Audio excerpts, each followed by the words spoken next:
Pressurizing myself? Not at all. And the big fella,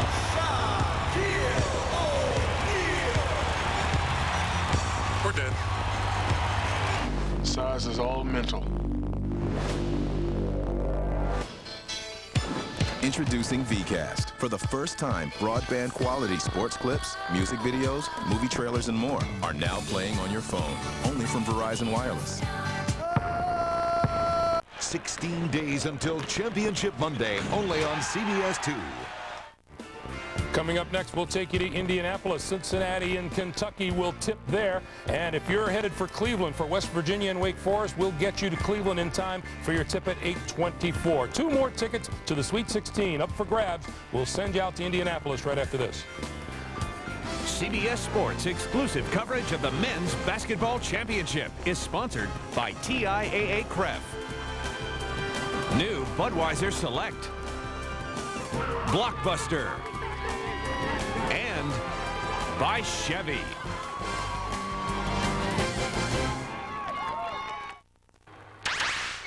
Girl power activated. Let's go. Here we go.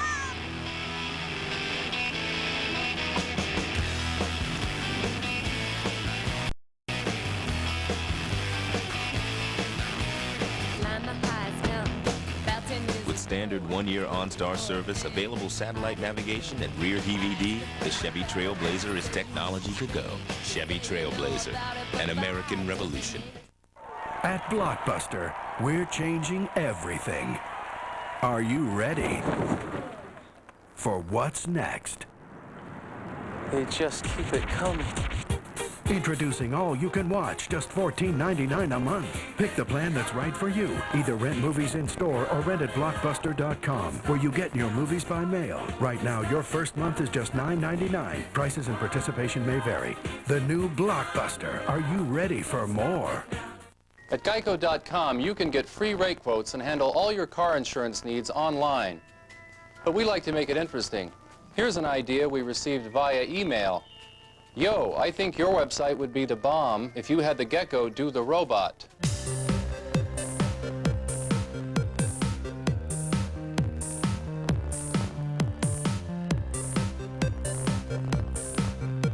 Geico. 15 minutes could save you 15% or more on car insurance. There's a place for us somewhere, a place for us, peace and quiet and all. For those in the academic, medical, and cultural fields whose work serves the greater good, we serve you. TIAA Cref, financial services for the greater good.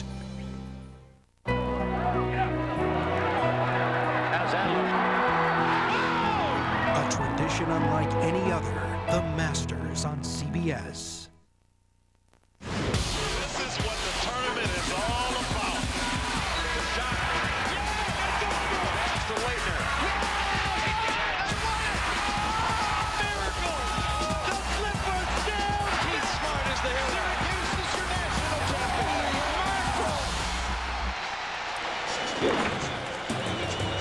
Evening is set in the capital of Hoosierland, Indianapolis, on the road to the Final Four, second round, Game 2. Cincinnati's Bearcats out of Conference USA against the SEC's perennial power, the Kentucky Wildcats. And look at the map and how close Cincinnati and Lexington lie. Less than a 2-hour drive, 88 miles. And yet these two teams have not played for 14 years. And we have some 40,000 fans who are ready to roar. They have picked sides, and the winner will meet the Utes of Utah, victorious over Oklahoma, to move on to the Sweet 16. Dick Enberg with Jay Billis, and the crowd reaction. Normally at a neutral site, you hear some noise. Every fan here has picked a side. Well, they're ready for a heavyweight fight, and this is going to be a smash-mouth defensive battle.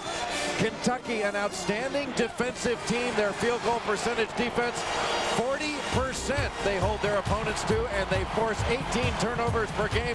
That gets them out in transition where they can get the ball to their leading scorer, Kalena Azubuike, who is an outstanding finisher. And for Cincinnati, also an outstanding defensive team. They do it a little bit differently with their heart and soul. Jason Maxiel, an outstanding shot blocker. 6 blocked shots against Iowa. He also stepped away and hit his first 2 3-pointers of his career against the Hawkeyes. Maxiel will be a huge factor in today's game. There he is at the top of the starting lineup for the Cincinnati Bengals. Leading scorer, second leading rebounder. Eric Hicks is averaging 9 rebounds a game. White, while he's 6'7", is their leading assist man. Williams and Mohammed from outside. Chuck Hayes, well, his coach Tubby Smith said he's been the best leader that I've ever coached. Randolph Morris, a freshman in the middle. He's big. Azubuike is the leading scorer for the Wildcats. Rondo, another freshman, will run the show at the point guard. And Patrick Sparks is their leading outside shooter. They have not played in 14 seasons. Most of the fans in Cincinnati would like to see more contact with Kentucky, and the Wildcats, well, feel they got a pretty busy schedule. The plate is full, but they go all the way back. And Cincinnati hasn't won since 1940, when the fathers of the Cincinnati players were not yet born. Lopes, Reisling, and Hall are the officials. It will be a spirited game, that I can assure you. This crowd just boiling, ready to explode for either side. The Illinois fans, after seeing a victory, it would appear they're going to side with Cincinnati. Kentucky in white, and Sparks with it first. Kentucky working against a defense #1 in the nation, allowing only 37% field goals made. And an early foul on Maxiel. Tubby Smith, in his 8th season at Lexington, won the national title his very first year, the 7th time this storied program raised the national championship trophy. Cincinnati in man-to-man, and Jason Maxiel picking up his first foul. 27 feet from the basket. Sparks slips inside to score. Kentucky spread the floor, a little slice cut. Perhaps that will get Sparks going early. 0 of 8 from 3 in his last 2 games. Nick Williams, probably Cincinnati's best outside shooter. Here's James White. It's a team with a lot of 6'6", 6'7" players. All of them great leapers. Hicks takes it in deep. Can't hit, and the big freshman pulls it down, Randolph Morris. Rebounding going to be vital in this game. Both teams have very good initial shot defense. Whoever controls the glass will likely control the scoreboard as well. Azubuike shut off as he tried to penetrate. This is Rajon Rondo, good-looking freshman from Louisville. A reminder, we'll get you out for the start of that West Virginia-Wake Forest game. We're just minutes away from the opening tip. Azubuike.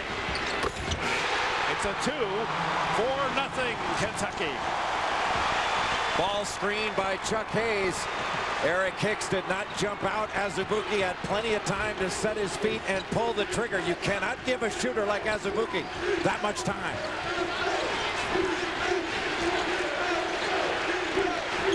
Both teams with excellent defenses. Chuck Hayes on Maxiel. Talk about 2 tough customers.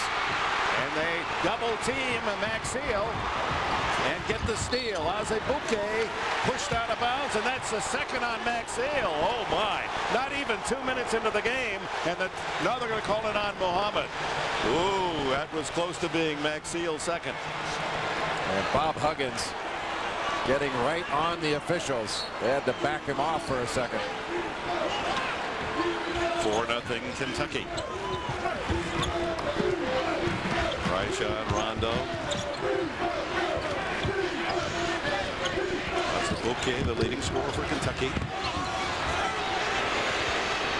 A 3 for Rondo, who's averaging just under 8 a game. And the Cats jump out 7-0.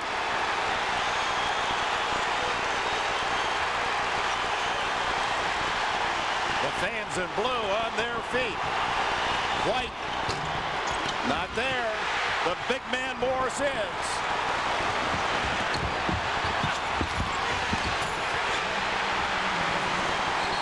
Hayes follows his own shot, and Bob Huggins of Cincinnati has to stop the Avalanche from Kentucky early.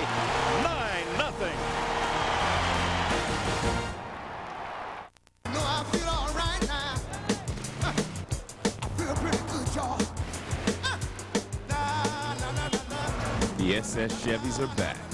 6 cars, 1,926 horsepower.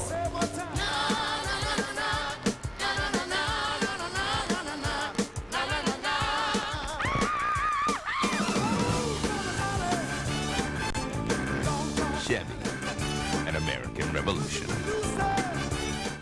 Hey, Angie, you going to the post office? Hey, Ted, you going to the post office? Do I know you? Anyone go to the post office? Jeff, Ronnie, Connie. Isn't anyone going to the post office? Hey, Chuck. Can't go to the post office? Go to USPS.com. From buying stamps to shipping packages, almost anything you do at the post office, you can do at USPS.com. It's how the U.S. Postal Service is working for you. Hey, Steve. Lunch? New from Dulco, it's the Suck Up. He never sweats because he doesn't take risks at work. Hey, Suck Up, knock, knock. Good one, sir. That's not the joke, Suck Up. All right. The Suck Up comes with detachable puckered lips and realistic head nodding action. Also available, the Wuss and Mama's Boy. Some men never take risks. For men who do take risks, there's New Degree for Men. With twice the protection you need, it won't let you down.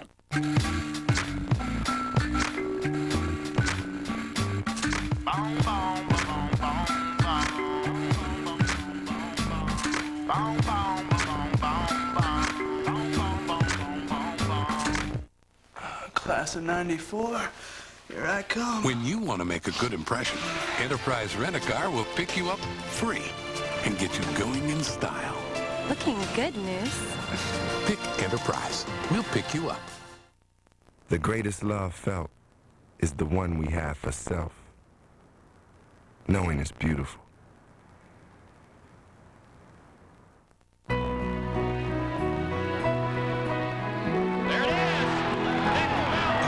Unlike any other, the Masters on CBS.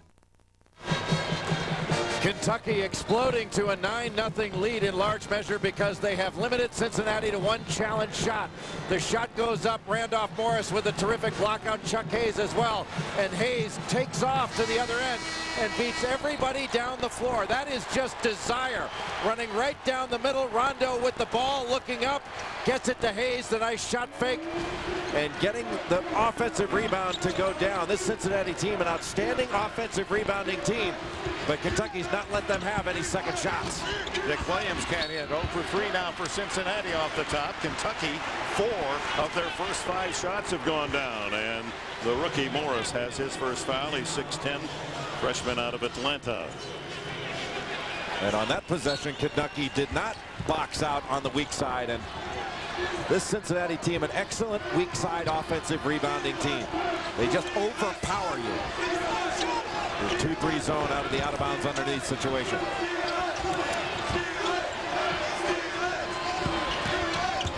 James White with a drive. Taken away for a moment by the Cats. Rondo tried to leak out early. He could have had that ball. 10 on the shot clock. Muhammad with 4, with 3, with 1. Can't hit. Asabuke the other way. They break out 2-on-2. Good job by Muhammad, but it comes into the hands of Asabuke. 11-0 start for Kentucky. Boy, Kentucky really gets out of the gate quickly off the Azubuike rebound. They exploded down court. Like ringing the starting bell at Keeneland, the way they're breaking out. Bob Huggins, what do we do to stem the tide? You've got to be strong with the ball in order to get a good shot. And thus far, not many good looks for Cincinnati. This is not a great Bearcat shooting team, although Cincinnati was able to drill 9 of 18 threes against Iowa. Perfect start for Kentucky. Tubby Smith's team 5 for 5 possessions. 5 scores, 5 times they've owned the ball. Williams from 3. And that gives Cincinnati a chance to cheer. Williams doesn't need much space, an outstanding shooter, but he can also put it on the floor. So if you fly at him, he can go by you. First points for Cincinnati after 4 minutes played. Sparks for 3. Patrick Sparks, who's been cold the last couple of games, shut out from 3-point range. He starts with 5 points tonight. Well, a lot of times for a shooter that's struggling, to get an easy basket to start you off is helpful. Remember, Sparks got that easy hoop off the slice cut early in the game. Maxfield with Hayes on him. Nice rotation. Muhammad not able to connect. And the young guy, Morris, is doing a good job on the boards. Rondo to Sparks. Kentucky again putting a lot of pressure on Cincinnati in transition. When the ball goes inside for Cincinnati, Kentucky coming at him with the guard to double team. Hayes working on Hicks. Rebound Williams.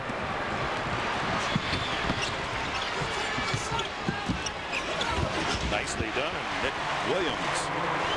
There's the example of Williams putting the ball on the floor, and immediately Rondo right down your throat. Maxfield up for the rebound, and he was fouled.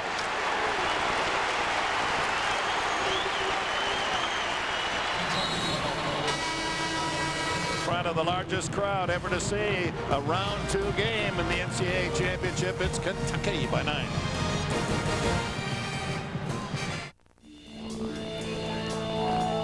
Step up to a new kind of beer.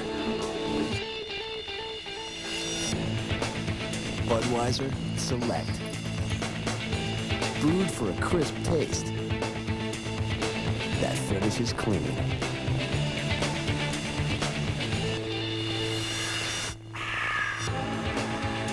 Be selective.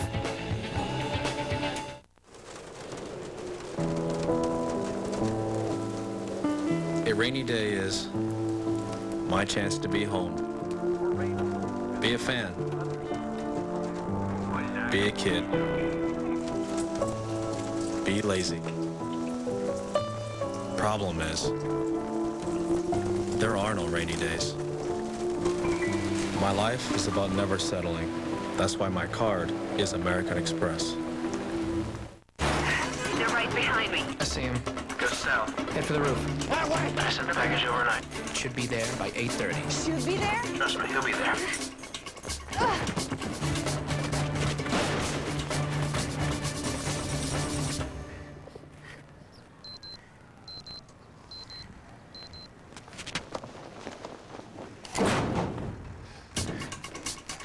The most trusted color on earth.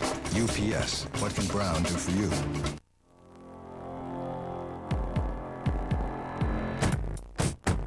It's true. The owners of 40 million different cars in America all have one thing in common. They love the personal service and competitive rates they get from their State Farm agent. And they wouldn't drive without one. Find out why more drivers trust State Farm for auto insurance than the next 3 companies combined. No timeout! 2 seconds left, and he's got to put it up!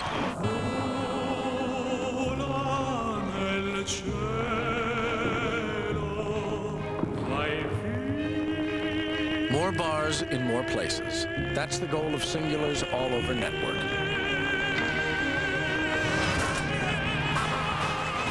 With the largest digital voice and data coverage in America, thanks to Singular and AT&T Wireless joining forces. The new Singular, raising the bar. Ever notice the basketball implication in our Monday lineup? Still standing. There'll be 16 after Sunday night. Any coach would want you to listen up. Raymond, well, in North Carolina, everybody loves Felton. 2.5 men won't do it, but double that up and you can go get them. Well, I don't know what I'm going to do with CSI Miami, but how about the balding bomber from Ball State, David Letterman, to wrap up things. 14-5, Kentucky with the lead. We played 5.5 minutes of this second game. The winner advances to the Austin region against Utah. Little 2-2-1 three-quarter court pressure by Kentucky. They will drop back in man-to-man.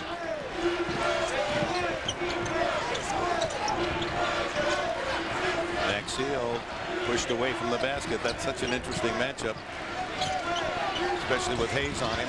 Outside as Armin Kirkland has come in and misses his first attempt. Kirkland averaging 10.5 points a game off the bench. Both teams primarily man-to-man teams. Both do a terrific job of getting pressure on the ball and pressure on your shot.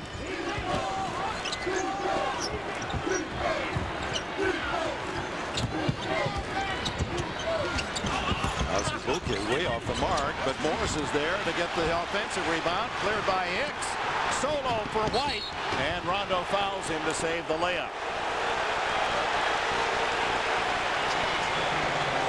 Bob Huggins wanting an intentional foul, but as Morris goes up, he exposes the ball, and Jason Maxiell so quick off his feet, able to send it back. James White taking it in, and Rondo fouling him from behind, so White will get 2 shots. Maxiell with his first block tonight had 8 in the win against Iowa the other night. Has 89 on the season. That's right up there, top 10 in the nation. And it's not just the shots that Eric Hicks and Jason Maxiell block. It's the amount of shots that they change, alter, and how they get into your head. You start hearing footsteps anytime you're near the 10. James White hits both free throws. And after an 11-0 start, Cincinnati now has outscored the Cats 7-3.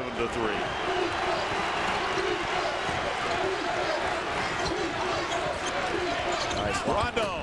Oh, the freshman circling for the lob. It was perfectly executed. 5 for Rondo.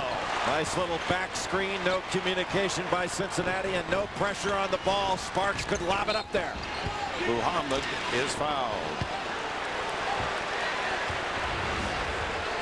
You can see the pass by Rondo. Then he will get a back pick. And he is gone. Nobody steps in front. It was the responsibility of Eric Hicks to give him a little bump. You don't bump him. And Rondo, athletic, long, with big hands. Only 6'1"? I mean, he was up there flying. Just a marvelous prospect defensively. Has already set a single season steals record at Kentucky, breaking the record by Wayne Turner. And he has got a very bright future ahead of him. That record being 80 steals for this young guy from Louisville. Both free throws made by Jihad Muhammad. He goes out. And now it's this is an interesting lineup for Bob Huggins. Every man on the floor is between 6'6" and 6'7", at least in the program. And they're also long. In comes Łukasz Orbziuk from Poland. Came off the bench the other night and had 5 points. 1-2-2. Three-quarter court pressure. Chuck Hayes able to break it. Azubuike drills the 3. And it's a 10-point Kentucky lead. And Kentucky after the 3 coming back with some pressure of their own.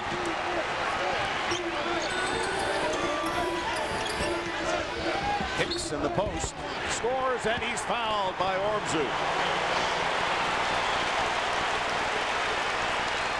These Bearcats may be undersized inside, but they have big hearts and they are tough. Just a little nudge from Orbziuk. And Hicks able to get that to go down using the right hand, falling away. His coaches call this shot the hand grenade. Got to be close to get it down. Spirited young guy. We enjoyed talking with him yesterday. Greensboro, North Carolina completes the 3-point play, and it's 19-12 Kentucky. Hicks grew up in Greensboro, wanting to go to North Carolina. And a little bit of zone look right now from Cincinnati, matching up out of it.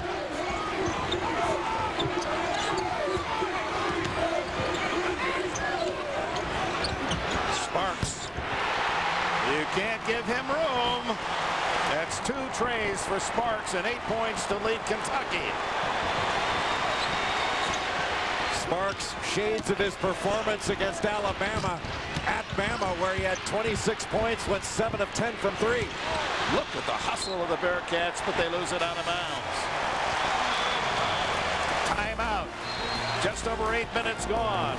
The Cats by 10.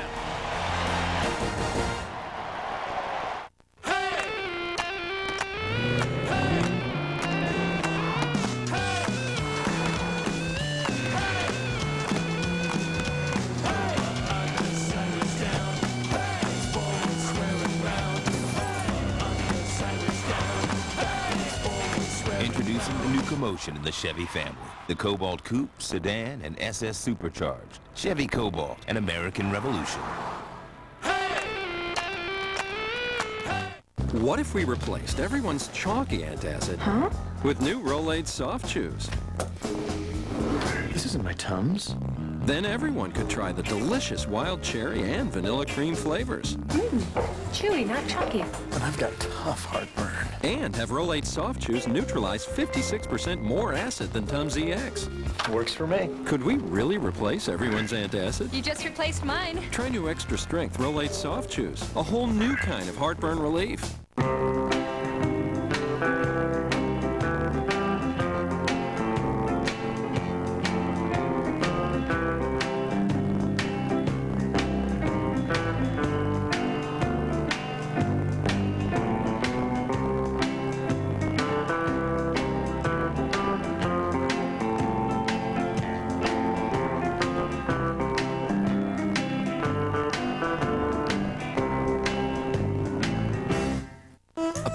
Somebody was up late last night. Make that somebody's. And that's okay. 'Cause if you work hard, you play hard. Just don't look in the mirror. Unless you're using Nivea for Men Revitalizing Lotion Q10. Q10 restores your skin, leaving it healthy and fit.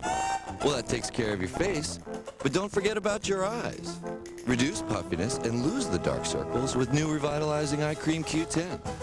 Nivea for Men. More evolved skincare. Only Taco Bell's Fiesta Taco Salad takes classic ingredients and updates them with a tangy, chunky salsa and crunchy lime-seasoned tortilla strips. Made right when you order it. Check it out. They're totally checking this out. For a great tasting taco salad, think outside the bun.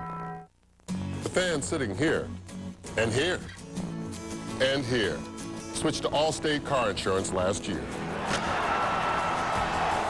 They saved an average of $338 a year. Are you in good hands?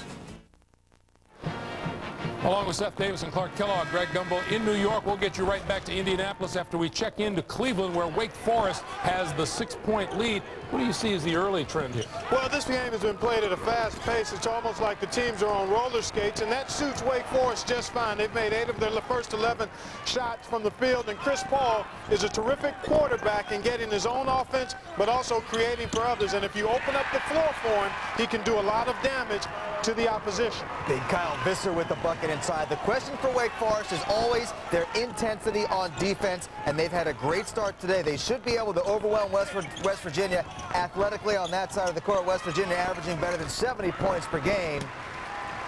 So far, Wake's so good. Yep, they are good, but you always have to worry about a team like West Virginia that can shoot the three. They cast up 25 three-point field goals a game, and if they start knocking them down, they can make leads disappear quickly. If Wake D's them up, West Virginia's going to disappear. Okay. Wake is leading at 18-12. We'll keep an eye on this matchup between two schools that haven't met since 1975. Let's get you back to Indy. Dick Enberg and Jay Billis. 11 minutes and 4 seconds left in this first half in Indianapolis. Bob Huggins' Bearcats down to Tubby Smith's Wildcats. It's a cat fight by 10. Kentucky picking up some fouls, but they have been very aggressive defensively. James White for 3. And over the back was Eric Hicks. CBS Sportsline puts you on the court for this year's men's NCAA tournament. You get up to the minute scoring and streaming video highlights for every second round game at CBSSportsline.com. Kentucky's done a very nice job in this game of limiting, for the most part, Cincinnati to one shot. And everybody is rebounding for the Wildcats. Azubuike in there, blocking out and going up strong with both hands for defensive boards. Bobby Perry is into the game for the first time for Kentucky. Last touch by Cincinnati's Eric Hicks. You see that 37% on the season for Cincinnati, best in the nation. 41% Kentucky. They both know how to play D. And both these teams are defensive minded. Their coaches believe in defense first. If you hear a horn at the scorer's table and you're coming out, it's probably because you didn't guard somebody.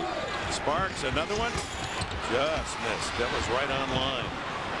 4 for 6 from three-point range. Kentucky in this one. They were only 2 of 11 in the win against Eastern Kentucky on Thursday night. Maxiel finds the range. 22-14, his first basket. And one of the areas where he has improved his face-up game, getting better and better, as evidenced by the 2 threes he knocked down in the first round against Iowa when he had 22 points. 2 reserves on the floor for Kentucky. Bobby Perry and Shagari Aline. Rondo hits the 3. Rajon Rondo. He has 8. And Rondo's second 3 of the game. It had been some time since Rondo's hit a 3. And Muhammad answers with a tray for Cincinnati. And traveling the call against the Wildcats. Nick Williams returns for Cincinnati, and Roy Bright, the freshman from Durham, also in for the first time. And for Kentucky, number 32, Joe Crawford, the freshman from Detroit, one of 3 McDonald's High School All-Americas recruited by Tubby Smith to Kentucky this year. Crawford played at a great high school program, Renaissance High School, played with Malik Hairston, a star now as a freshman at Oregon. Muhammad with 5 quick points and 7 in the game to lead Cincinnati. And will play Utah in the round of 16. Closest Cincinnati's been since they fell behind 11-0 off the opening bell. Look at Bob Huggins. He stopped it. Had the trap but couldn't deliver the ball. No travel on Robbie Moss. Bobby Perry way off the mark. And look at the hustle by Perry, but he didn't quite save. He was on the sideline. Little too casual, the Bearcats, and he almost stole that one from him. What a tough defensive possession for Cincinnati. Bobby Perry going hard after it, and Nick Williams able to avoid having it go off of his leg. They've scored on their last 3 possessions, and here's the man who has the hot hand, Jihad Muhammad. A lot of shake to his game. Kirkland. Wright, the freshman, averaging 4 a game, and he came in against Eastern Kentucky and scored immediately. He's had to play inside some, but Roy Bright has the ability to stretch a defense. The Bearcats answering that 11-0 run at the start by Kentucky with 7 straight, and Aline uses that 7-foot 3-inch advantage to slam down his first points. He has terrific hands and a very good feel for the game. Has not played much of late, mostly due to off-court issues, but he's got potential. Remember, Kentucky much deeper in talent than Cincinnati. 2-3 zone with Aline in the middle. And the frenetic nature and pace of this game favors Kentucky because Tubby Smith will play 11 men. Nick Williams hits the 3, and they are lighting it up in Indy. You have to make Nick Williams put it on the floor. That was too easy of a catch-and-shoot opportunity. 3 points, Kentucky advantage.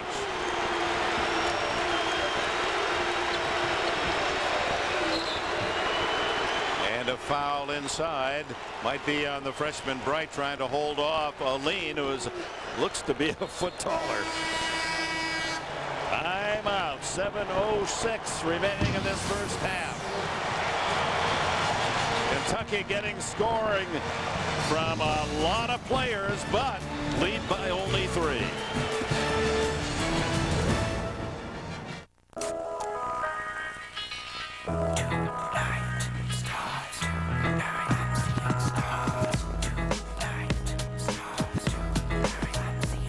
Once again, I find myself with my friends. Dance till the night away, it's like the party never ends. Seeing stars, I'm seeing stars. Seeing stars, I'm seeing stars. Oh my, starry-eyed surprise. Sundown to sunrise, dance all night. We gonna dance all night, dance all night to this DJ.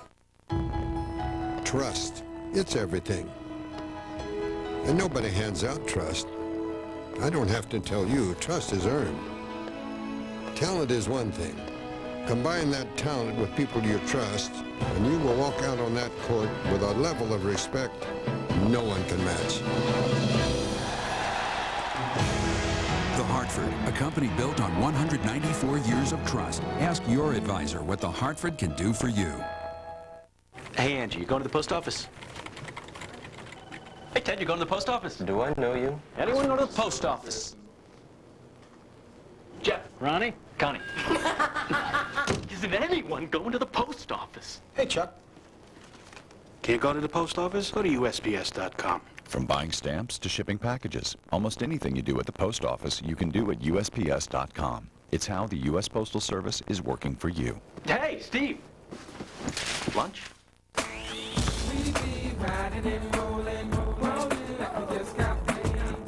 It's only little on the outside.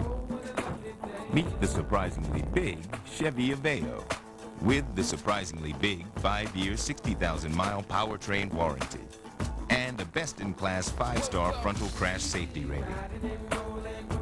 All for under 10 grand. Chevy Aveo, an American revolution. A housewife murdered. Gun was never found? Now, new clues will lead to a neighborhood of suspects. I actually enjoyed watching her suffer. Cold case, CBS tomorrow. The Oolong tribe faces extinction.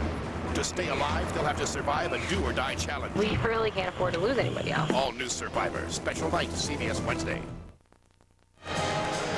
2 great defenses, and all the more the testimony to the shooting of both sides. 50% plus for both teams at the start, and it's a 3-point game. And what a scene this is. The all-time record for second-round attendance is under 38,000. They've sold over 40,000 tickets here. All 8 sites sold out every game. It's a real celebration for college basketball. Well, it's a testament and a tribute to the competition between these teams, and this is such a high-level game and a big-time atmosphere, and the players can feel it, and they are stepping up to the challenge. Sparks and Rondo in the backcourt for Kentucky, leading with 8 points each. Williams with 8, Muhammad with 7 in the backcourt for Cincinnati, topping their scoring parade. Morris back in, Aline out for Kentucky. And Sparks has not gotten a good look since James White has been on him. Inside to Randolph Morris. Not there, and there'll be a foul on the rebound, and these 2 teams will attack the boards. There were 5 just crowding in for that ball. No wimps allowed. And it goes to Chuck Hayes, but boy, no one would ever accuse him of that, would they? His foul is his 2nd. And usually that's automatic. Tubby Smith, 2 fouls, you sit out the half. Less than 7 minutes to go. At the other end, Nick Williams from Arlington, Texas. Started his career out at Kansas State. Went to Tripola Junior College in Florida. Nice pass down floor. Stolen away. James, whoa! Oh, he overshot the mark. They call him Flight 75, and he missed the landing strip on that one. Huggins can't believe it. Bob Huggins was looking for a foul, but James White, this young man, has another step on his ladder. Oh! That is one of the most spectacular missed dunks I can remember. And a foul. Calling it a little tighter, and that would be to the advantage of Kentucky with a deeper bench. This one's on Williams, his first. Looked like Chuck Hayes tried to get a piece of the ball from behind when James White went up with his right arm, and that certainly would not have been a good situation for Kentucky if Hayes would have gotten a cheap foul. Duncan's asking the official, how could my man miss that dunk without being fouled? And they never give you a good answer, do they?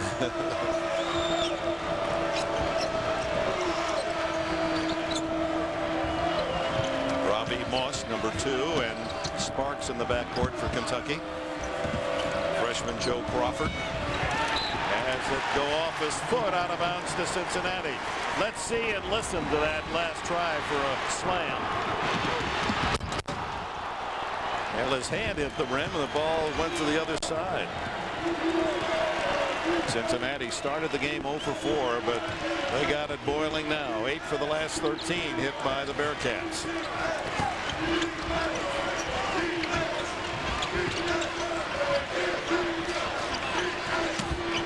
Here in Indianapolis, Kentucky jumped out early 11-0, but the Bearcats of Cincinnati have made a comeback, and they get the offensive rebound there and control it. They're down by 3. And another missed slam, but a foul, and this will be on Azubuike. And it will be his second. He and the other top player, Chuck Hayes, with 2 each. If you don't turn and lay a body on somebody and decide you're going to try to jump with Cincinnati for rebounds, they're going to dunk on your skull. Nobody boxed out, and Eric Hicks, who averages 3.5 offensive rebounds per game, comes in unimpeded. Skull, I hate when that happens. Me too. It happened to me a lot. Eric Hicks hits the free throw. Not the best free throw shooter for the Bearcats, but that one good to pull Cincinnati within 2. Substitutions from both sides. Robbie Moss, Sparks. Sheree Thomas makes his first appearance. Randolph Morrison now for Kentucky. Hicks hits 1 out of 2.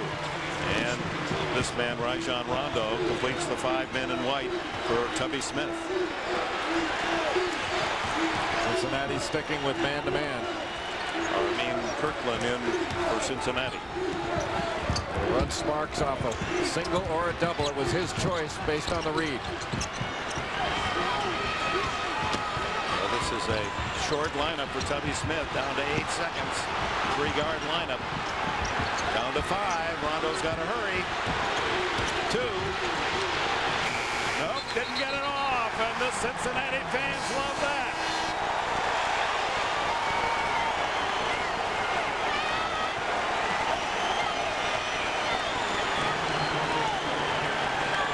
Two-point game. Bearcats ball. Just under 5 to go before the intermission. Jason Maxiell has not touched it in a while. They need to go to Maxiell. Part of the emotion of this game, Cincinnati getting a chance to play Kentucky, is being so close to the Commonwealth. Cincinnati, Ohio, they have a huge core of Kentucky fans in that city. Maxiell draws the foul.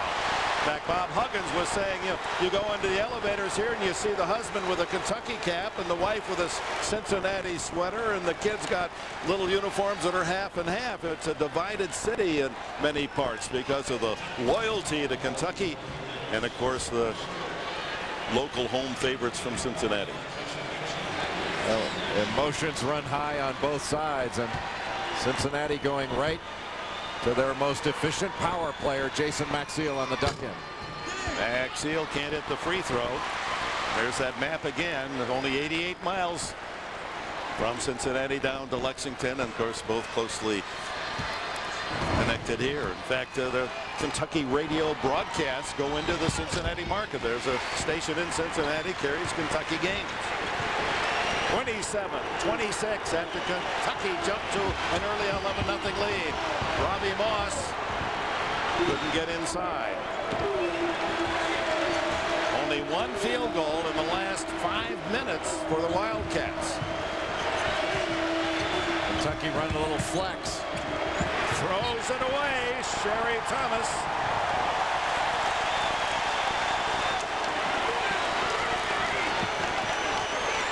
in some ways, with all the substitutions, there are a chance for more errors, but not too many in the game. Cincinnati's committed only 1 turnover, 5 for Kentucky.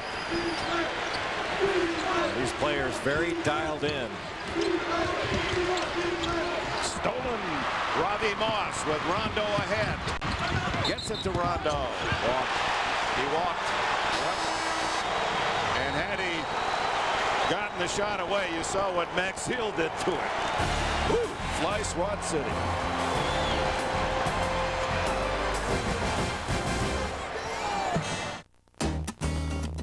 You make sure your children are safe in the car, safe on their bikes, and safe at night. But what about their financial futures? The financial strength of the AIG companies means we'll be there for you because we know money. AIG. Insurance, loans, retirement.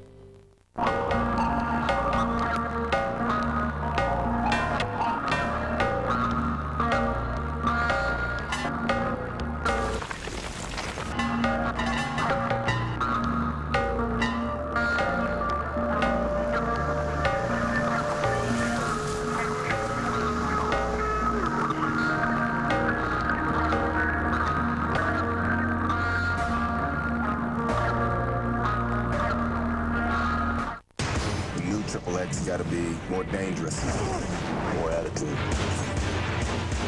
More attitude? Darius Stone no longer exists. Who the hell am I? You're the new Triple X. I want to give you a job. Can you protect the president? Only one way to find out.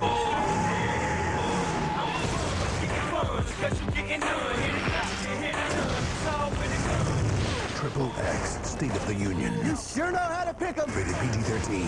In theaters everywhere, April 29th. Watch that. I got him. I see him. Whoa! Give me the ball, Pops. Come get it. I think that's a challenge. Are you serious? I won't even put my bag down. Oh, come on, man. Bro, let that man shoot. I got nothing. You don't got nothing.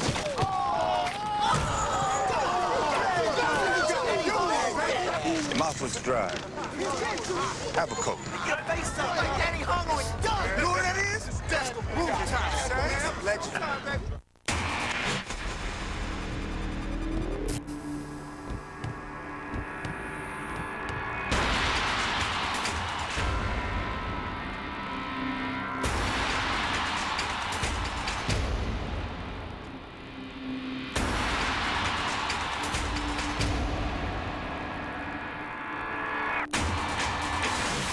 Enjoy the countdown to the Final Four with CBS Sports and Coca-Cola.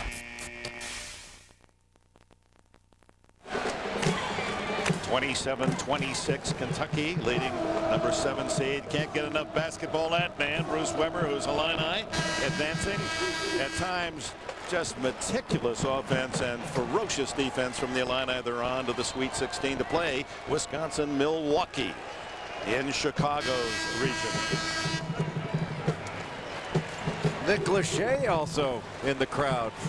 Former singer with 98 Degrees, married to Jessica Simpson, has his own show. Big Cincinnati fan. He has to like what's happened in the foul department. The Bearcats have committed 5, Kentucky 9 free throws. Cincinnati 7 for 10. Kentucky 0 attempts. Well, Cincinnati's been going inside. Kentucky's been shooting over the top. That's been a pattern for Cincinnati all season long. They've made more free throws than opponents. Headshot, and Jason Maxiell gives the Bearcats their first lead.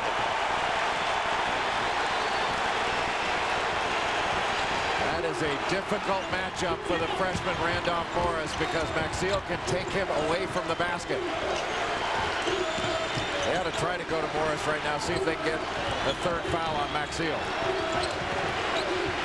They go inside, and there he is, Randolph Morris. And the young freshman has his first points. That was a really good job by Rajon Rondo. He couldn't get it into Morris himself, so he passed it to Thomas, who had a better passing angle. That's where basketball should be more like hockey. Rondo ought to get an assist there as well. Ramel Bradley, number 3, another talented freshman, is in for Kentucky. And there's Here's Eric Hicks from outside to hit a three.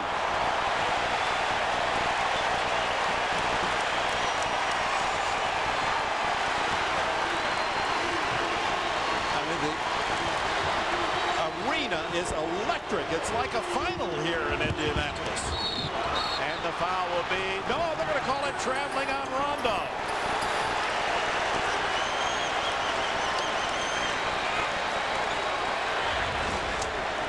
A little bit earlier, you could see the pass.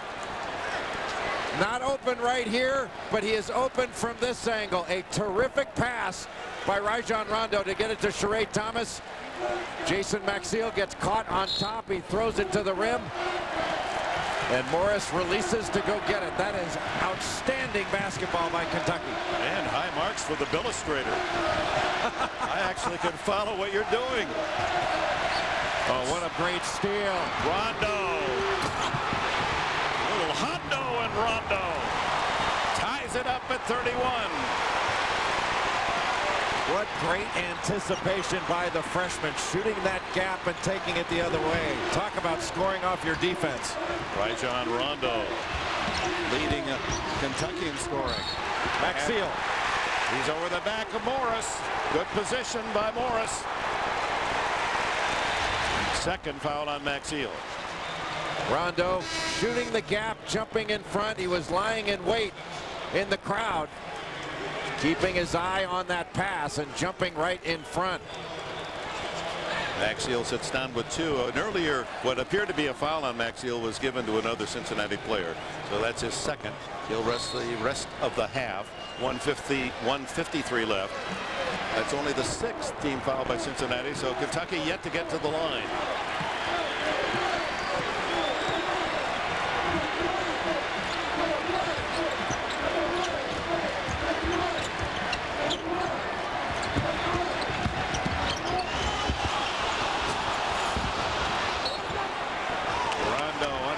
The bank shot just did miss. Coming up, singular at the half. Greg, Clark, Seth. They got lots to talk about. All the news, highlights, plus they'll pick up other NCAA tournament action. Singular Naismith update as well, all coming up on singular at the half. The referees conferring and deciding that the right call was out of bounds off Kentucky. Cincinnati ball. Tommy Smith having trouble digesting the whistles. Kentucky, no free throw attempts.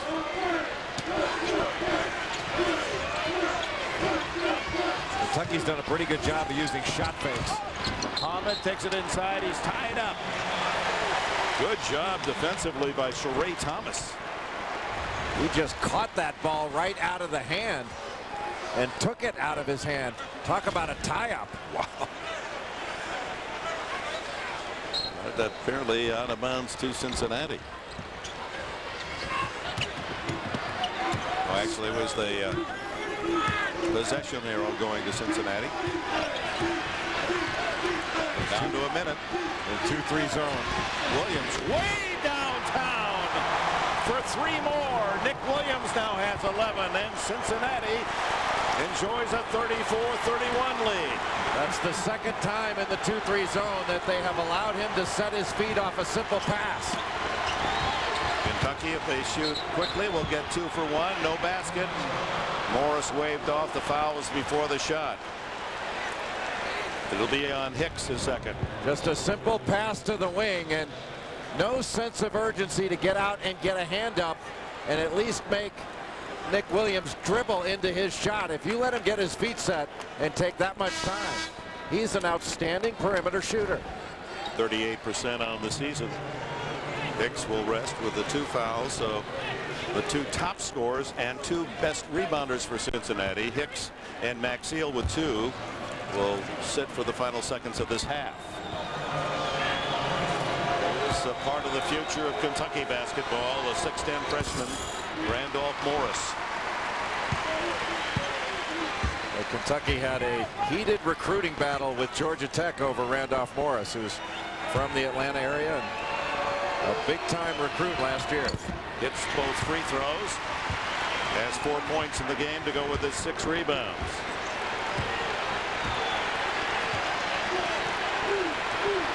close rivals, although they don't get a chance to play head-to-head, but they do here in the tournament. 14 years ago was their last meeting. And fans, especially in Cincinnati, itching for a chance. Oh, a near steal by Rondo. And he does force a turnover. Look at Williams hustle. Did he call time as he goes almost backward somersault out of bounds? Yes. With 11 seconds left. Look at this hustle. Well, you think this isn't important to these teams? Heads up, hustle. Trust. It's everything. And nobody hands out trust. I don't have to tell you, trust is earned. Talent is one thing. Combine that talent with people you trust, and you will walk out on that court with a level of respect no one can match.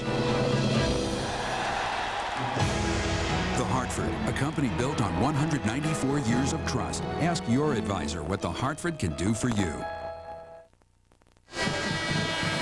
11.1 seconds remaining in the half, but only 5 seconds on the shot clock.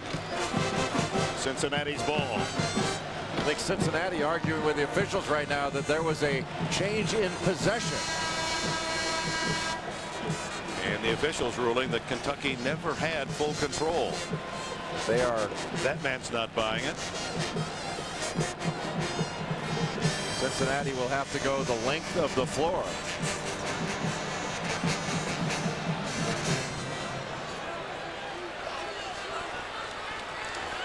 .33 for Kentucky, 34 for Cincinnati. Both coaches in the debate. Cincinnati had possession of the ball. When it was turned over, they are arguing that Randolph Morris had possession of it and passed it forward to a teammate, and it was intercepted by Nick Williams before he called that timeout. Therefore, they should have the entire clock rather than just 5 seconds. Bob Huggins, an honors student at West Virginia, doing his best. I'm not sure whether he's a member of the debate team, but trying to make his case right now. Academic All-America. You know, when you talk to him in interviews, he talks so quietly you can barely hear him. I think he makes up for it when the game begins. Shot clock getting down to 12-11 right here. You can see this steal right now, or the ball knocked away and loose. Ultimately, it was picked up by Morris. Now, they're arguing that that is possession. He passed it ahead to a teammate. I think they have a great case that Kentucky did have possession, albeit for a very short period of time, but that was purposefully passed forward, and I think that was the right call by the official to give Cincinnati the full clock right now. So now they have all 11 seconds. And of course, Tubby Smith hoping that the shot clock was still alive, whereas Kentucky team would get another chance before the intermission. Now Cincinnati can work more delicately to use up as much time as they can before taking the final shot of the half. Ultimately, the right call by the officials, in my judgment. Kirkland tries to drive, and it's another foul. He got mugged.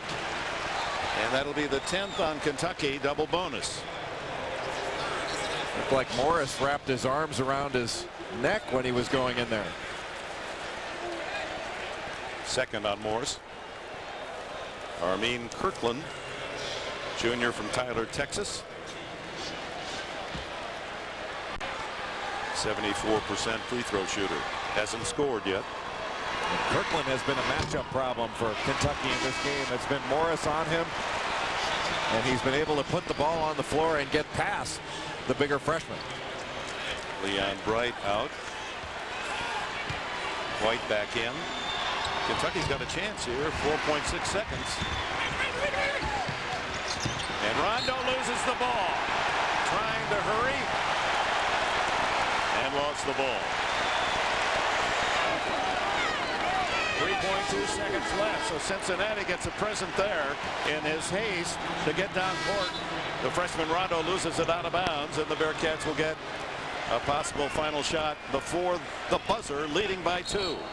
Bob Huggins' team started, and they were spectators to a rash of scoring by Kentucky. 11-0 early for the Wildcats, but Cincinnati slowly eroding that lead and enjoy a slight advantage themselves. Kirkland at the buzzer just short. In front of this crowd of 40,000 plus, record crowd for the second round. What an entertaining half. 35-33 Cincinnati. We'll go to Greg in New York, but first these messages and a word from your local station. This is Jeff. He has a push-free vacuum, automatic car seats, a sprinkler system that's also automatic, rain-sensing windshield wipers. When he comes home, the lights go on. And when he goes to bed, the lights go off. It's no wonder Jeff has a Fidelity Freedom Fund. He can set it and forget it, knowing that he has a diversified mix of stocks and bonds. Automatically, of course. For our Simple Start IRA, call 1-800-FIDELITY. Smart move. CBS Tuesday, the teams declare all-out war. The other teams love us. On Survivor sweethearts Rob and Amber. I hate them so much. Don't miss a new Amazing Race, CBS Tuesday. It's one for the money, two for the show. I wanted to record something for my mom's birthday. Who do you sound like? I don't sound like nobody, man. This year, spring break is gonna bite. Spring Break Shark Attack, CBS tomorrow.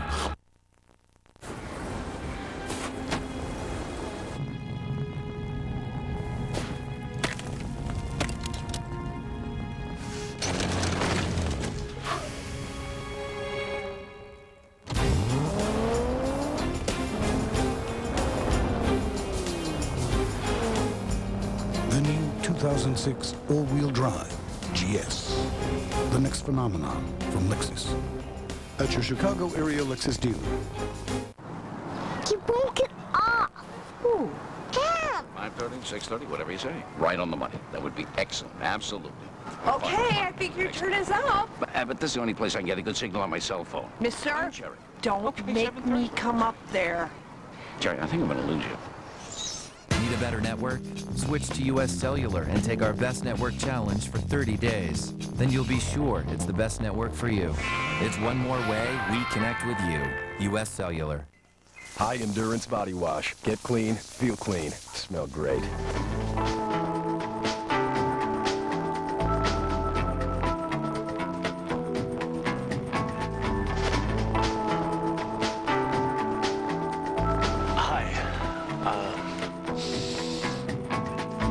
William, get out of the shower.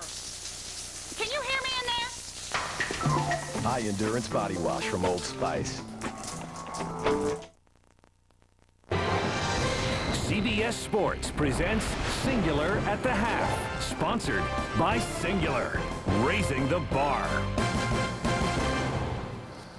Hi, everyone. Welcome once again to our studios here in New York, the Singular Halftime Report. I'm Greg Gumbel, along with Clark Kellogg and Seth Davis of Sports Illustrated. Let's run down everything that's happened so far today, and we begin with the game at halftime in Cleveland between Wake Forest and West Virginia. Early on, the Mountaineers take a 2-point lead. That's Tyrone Sally getting to the rim. Then Wake Forest's Chris Paul off the pilfer. It leads to production. We're tied at 6. And then Teron Downey going to find Eric Williams, the big fella. Nice face-up jump shot. Wake Forest had the lead and would keep it for the rest of the half. Paul doing what he does best, penetration. And a delivery to Jamal Levy.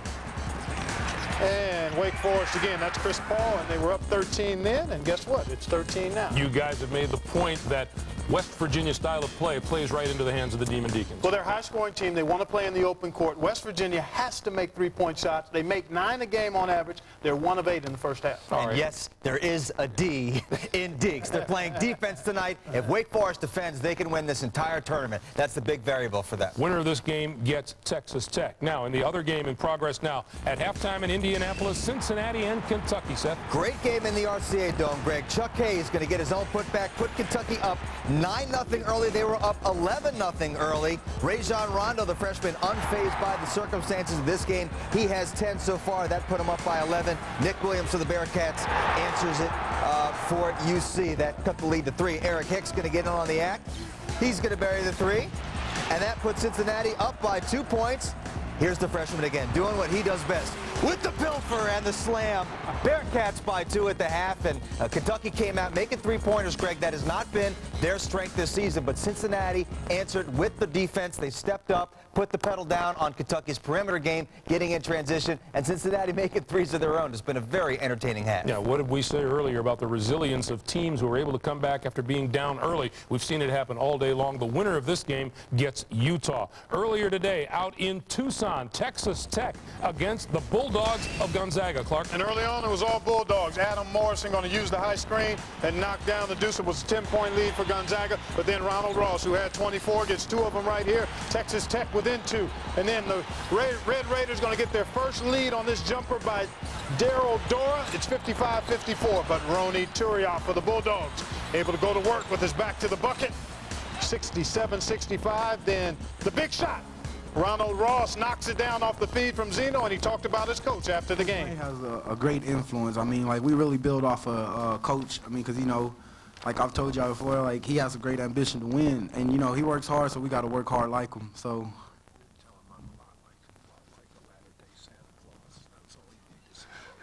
He's like a latter-day Santa Claus. The latter-day Santa Claus is going to his first Sweet 16 since 1994. Gonzaga had a 13-point lead and blew it. Texas Tech advances 71-69. In Tucson, Utah and Oklahoma. Utah's Andrew Bogut, known as the big scorer. Boy, can he dish him out to Chris Jackson for the 3 there. Once again, the big guy, Andrew Bogut, this time for Justin Hawkins going down the lane and the slam. Bogut, in addition to 10 points, had 7 assists. That's a career high for him. He'll feed Hawkins again for the dunk and the foul. And then Bogut once more to Bryant Markson for the dunk. Ray Giacoletti and Andrew celebrating the 67-58 win, and this was an impressive outing by Utah. It certainly was. I didn't know if their complementary players would step up. They did in a big way. Mark Jackson, Jeff Hawkins had a career high, and that team, when they play around Bogut, you saw his brilliance in all-around play. They're a tough, tough team to deal with. And Oklahoma played about as badly as they can possibly play. They couldn't get their bigs involved. Andrew Bogut didn't score a lot of points, but he did a great job defensively on Bookout and Gray, and Oklahoma's guards didn't make any shots, and when that happens, you become a one-dimensional team, and they're going home. All right, guys. Meanwhile, in Boise today, Pacific took on the Huskies of Washington, the top seed in the Albuquerque region, Seth. And the Huskies had a lot of bark today, Greg. Trey Simmons gets it ahead to Bobby Jones. He had a great game today for 19 points. Guillaume Yango was a factor inside. Pacific didn't get much else there. He's going to get the deuce for 2 of his 17. But Nate Robinson kicked it out to Trey Simmons, one of 3 trifectas on the day for him. Simmons is going to miss it, but, oh, you got to box out the little fella. Clark, Nate gets the putback, and why not? The alley-oop to Mike Jensen. They cruised by 18, and Washington will get the winner of Georgia Tech Louisville. The Huskies, the top seeds, tie a school record with 29 wins. They shot 56% on the day, and they win it by a score of 97-79. A timeout here. We'll come back with more scores and highlights in a moment.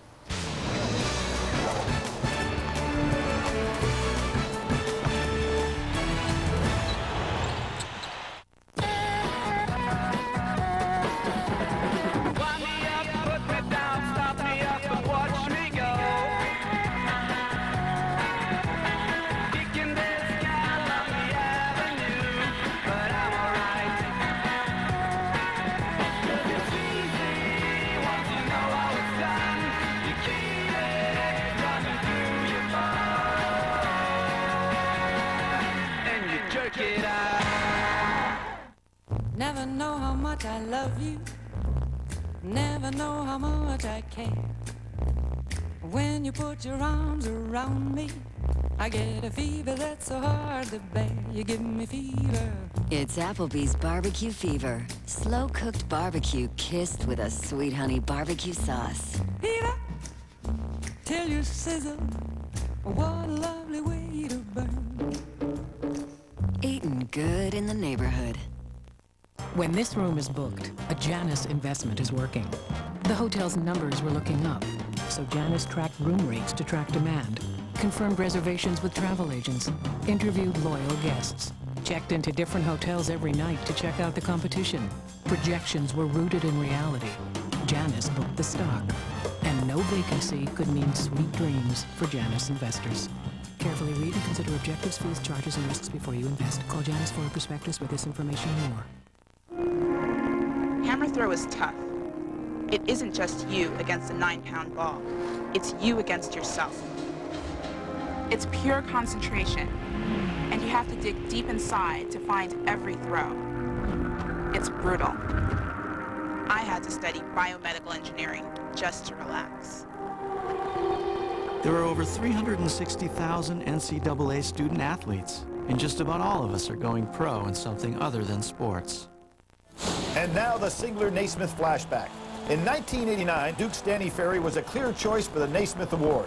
In Ferry's 4 years at Duke, he went to 2 Final Fours and was part of Coach K's first Final Four team in 1986.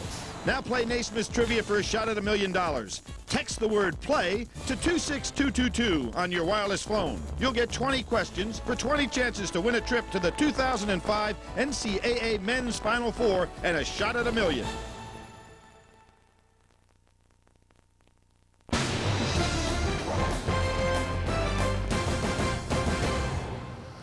Welcome back, everyone, as we continue down the scoreboard in Boise, Idaho today. Arizona went looking for its 4th trip to the Sweet 16 in its last 5 tournaments. It was an easy one for him, Greg. Salim Stoudemire with the 3 and the foul. He only had 28 points today, so at least UAB held him under 30. Richard Jones going to hit the 3. That cut Arizona's lead to 14, but it was all Wildcats today. They were very comfortable in the fast-paced style of play. Curtis Stoudemire for the 3, and then Hassan is going to the Clark Kellogg slam, that's 2 points, and the freshman Juan McClellan's going to find Channing Frye. Arizona looked really crisp, and they'll meet the winner of Southern Illinois, Oklahoma State. Whoever they get, I really like their chances. Crisp indeed. They shot 52.6% on the day. In Indianapolis, top seed Illinois against Nevada. Clark? The Fighting Illini got a career-high 23 from James Augustine. Nice movement without the ball here, and Head finds him, and he punches it down.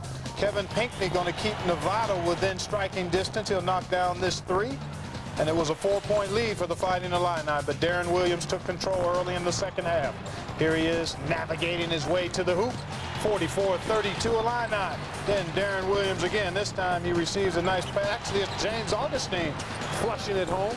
And then D. Brown going to find Luther Head for the lay-in. The lead was 20, and the Fighting Illini went on to win. They will meet UW-Milwaukee. UW-Milwaukee was involved in the best game of the day with Boston College. It was 83-75, the final score, but the final minutes were great to watch. Iron Eagle and Jim Spinardi. For the lead.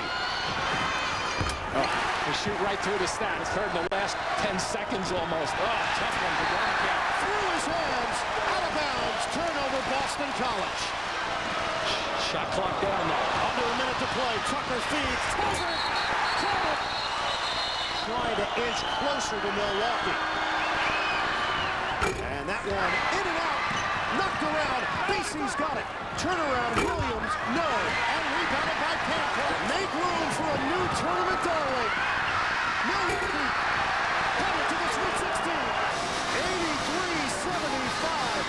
Back-to-back upsets as Boston College goes down. Wisconsin-Milwaukee now owns the longest winning streak around at 11 in a row. They've won 19 of 20. You know, we take our shots at Seth when he's wrong. We got to hand it to you. We're right about this one. It doesn't happen often, but even a broken clock is right twice a day. This was the most entertaining and certainly the most intense game that I've seen in the first 2 rounds, but their next opponent is Illinois. In case you haven't noticed, Illinois has 3 really good guards, and I think that they'll handle the pressure. All right, guys, let's set what our lineup looks like for you tomorrow. Everything begins at 12:10 Eastern Time. NC State takes on number 2 UConn in Worcester, Massachusetts. Then 4 big games. Florida and Villanova from Nashville. From Oklahoma City, it'll be OSU against Southern Illinois. From Charlotte, top seed North Carolina takes on Iowa State. Vermont, the Catamounts against Michigan State. And then we'll wind things up with a triple set of games for you. Louisville, Georgia Tech, Wisconsin, Bucknell, and top seed Duke against Mississippi State. We thank you for joining us here on Singular at the Half. We will send you back to the second half of your game after this. CBS Sports presents Singular at the Half, sponsored by Singular, raising the bar. At Blockbuster, we're changing everything. Are you ready for what's next? They just keep it coming. Introducing All You Can Watch, just $14.99 a month. Pick the plan that's right for you. Either rent movies in store or rent at Blockbuster.com, where you get your movies by mail. Right now, your first month is just $9.99. Prices and participation may vary. The new Blockbuster. Are you ready for more? Why do we work? Why do we get up every day and leave the people we love? At the Principal Financial Group, we know you work for more than just a paycheck. For 120 years, the Principal has helped people keep more of the money they make and do more with the money they save. You work hard. We make work hard for you. The Principal Financial Group. We understand what you're working for. Well, I had a dream. I stood beneath an orange sky.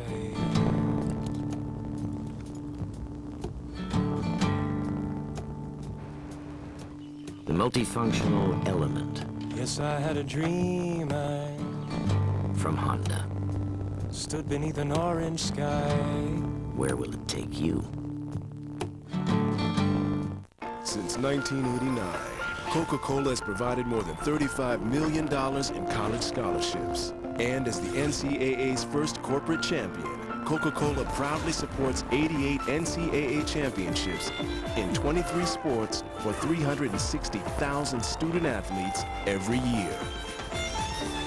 Satisfying a thirst for learning, both in the classroom and on the field. The Coca-Cola Company and the NCAA. Can this ordinary guy get lucky with Jerry Ryan? She's just a regular person, except from the planet. A new 2.5 Men, CBS Monday. 'Cause it's the little things that mean an awful lot.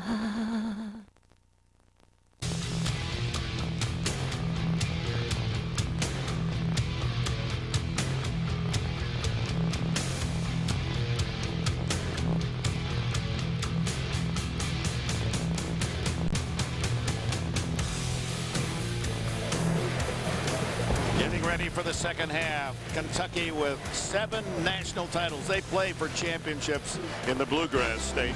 And they're down by 2 at halftime. We'll be back after this message and a word from your local station. People everywhere are experiencing a breakthrough. I'm full. Taco Bell's Big Bell Value Menu featuring the Grande Soft Taco with double the beef and big cheesy taste. To keep your stomach and your wallet full, think outside the bun.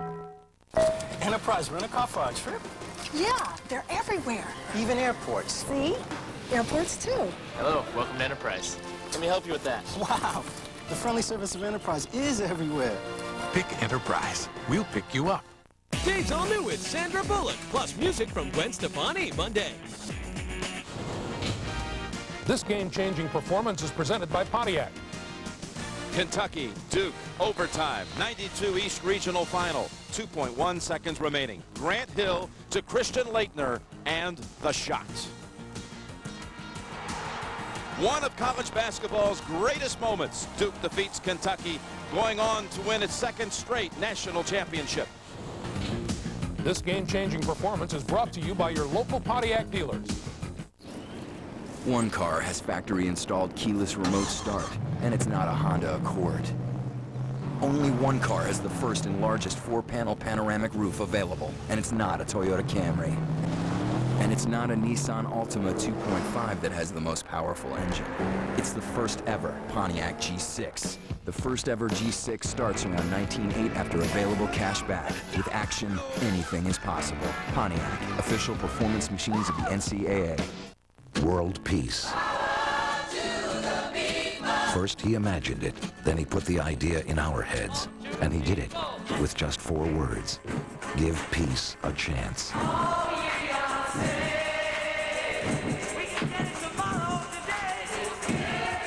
It seems as if John Lennon understood the world better than we did. And no radio station understands John Lennon. Like 97.1 FM, The Drive. CBS Sports exclusive coverage of the Men's Basketball Championship is sponsored by Enterprise Rent-A-Car. American Express, Diet Coke, and by Pontiac.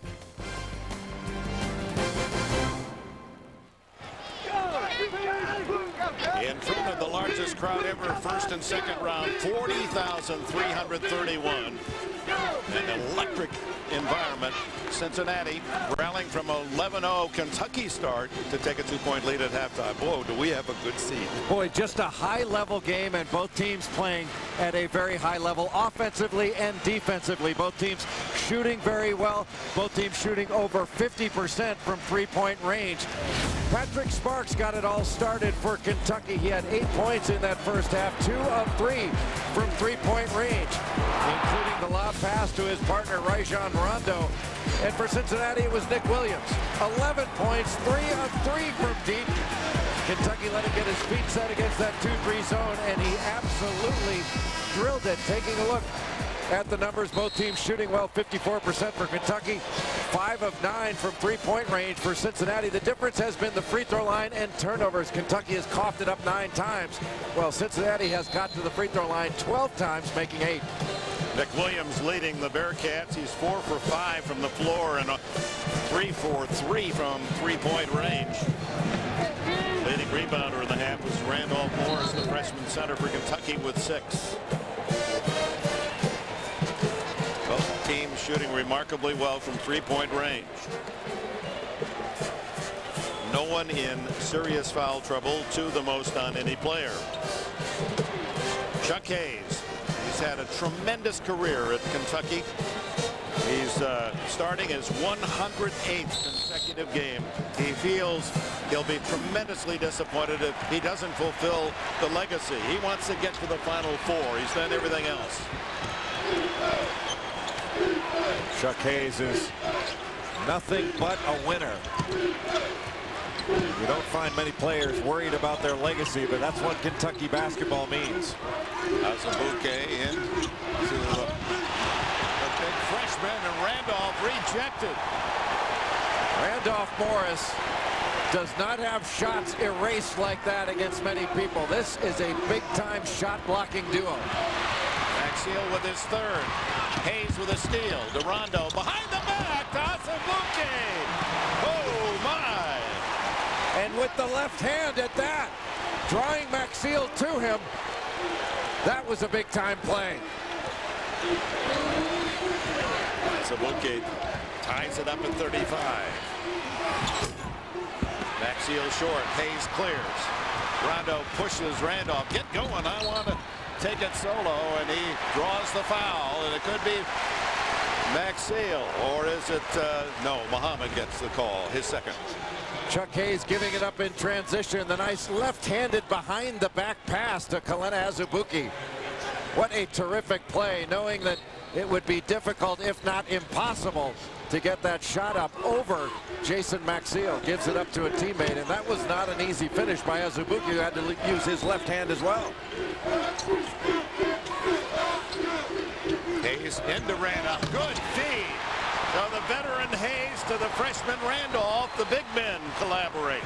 And Kentucky owns a basket lead. Boy, nice job by Kentucky getting it to the high post, the immediate dump down, and getting it up quickly before Maxiel could recover. Huggins unhappy just as he was at the start of the first half. Hi, we switched to fair and flexible at Sprint because our old wireless company charges huge fees for going over our minutes on our plan. So if Mom called, you think, is it worth it? Is a 20-minute conversation about what her cat did today worth it? I mean, it's a cat. Which is why you switched. Yes. No more huge overages. Sprint automatically adds anytime minutes as you need them. Every 100 minutes costs just $5. Others charge $35 or more. Sprint PCS. Now that's better.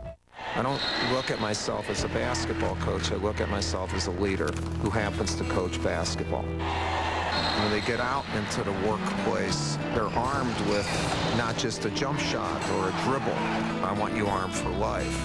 You know, I want you to develop as a player, I want you to develop as a student, and I want you to develop as a human being. My life isn't about playing games. That's why my card is American Express. Throughout the NCAA tournament, you'll be voting for Pontiac's game-changing performances. You'll help decide which schools will win up to $150,000 in general scholarship fund contributions from Pontiac. And while online, you can record your voice over your favorite game-changing performance. And if we pick your play-by-play, you could win a trip to this year's championship game, and you can also register to win one of these new Pontiacs. So go to ncaasports.com/Pontiac and vote today. Because you're calling the action.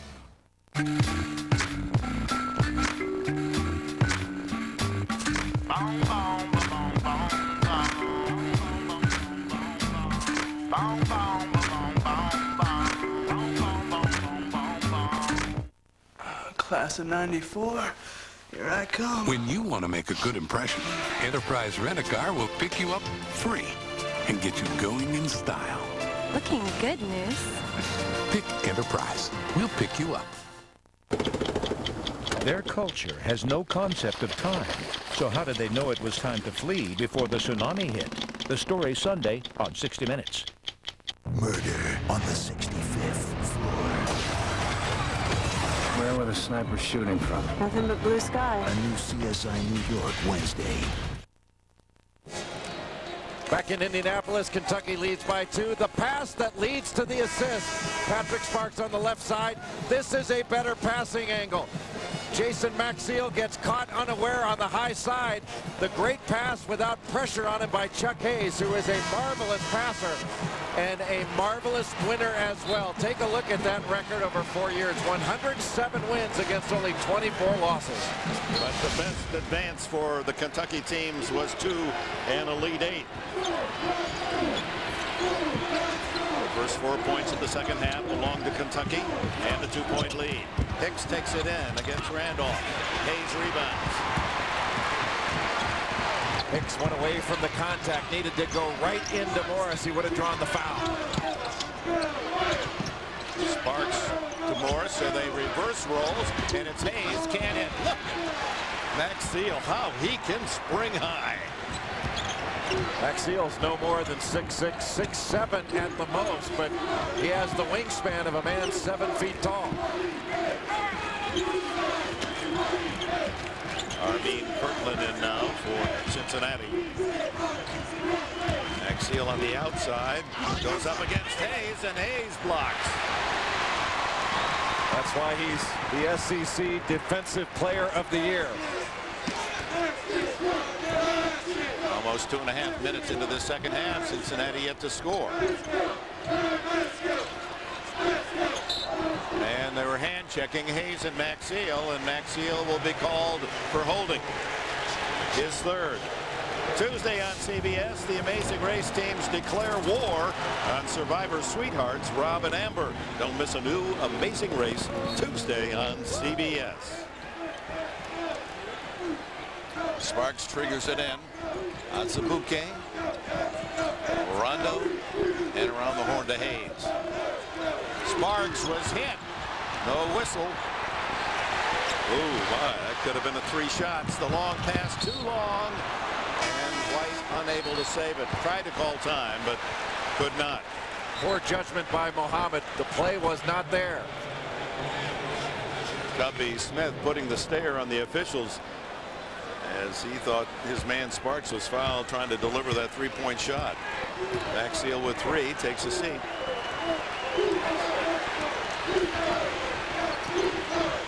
Nick Williams replaces him. There it is, the high-low again, and it works. Hayes to Randolph. 6 points unanswered by Kentucky to open the second half. Tubby Smith will go at that again and again until Eric Hicks puts some pressure on the pass. Kirkland misses, rebound on Zabuke. Rondo hurries it forward.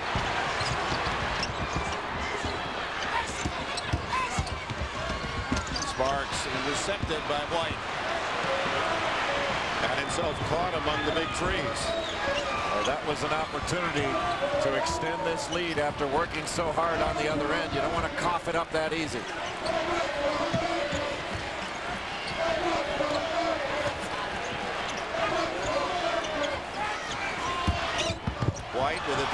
no whistle.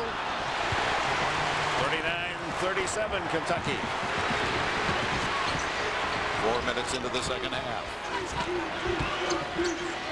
Sparks for three. Patrick Sparks makes it 42-37. How about that pass? 11 points for Sparks to lead Kentucky. 3 threes for their top three-point shooter. Deafening noise here as Hicks scores +1. Smart play by Eric Hicks, turning away from the double team.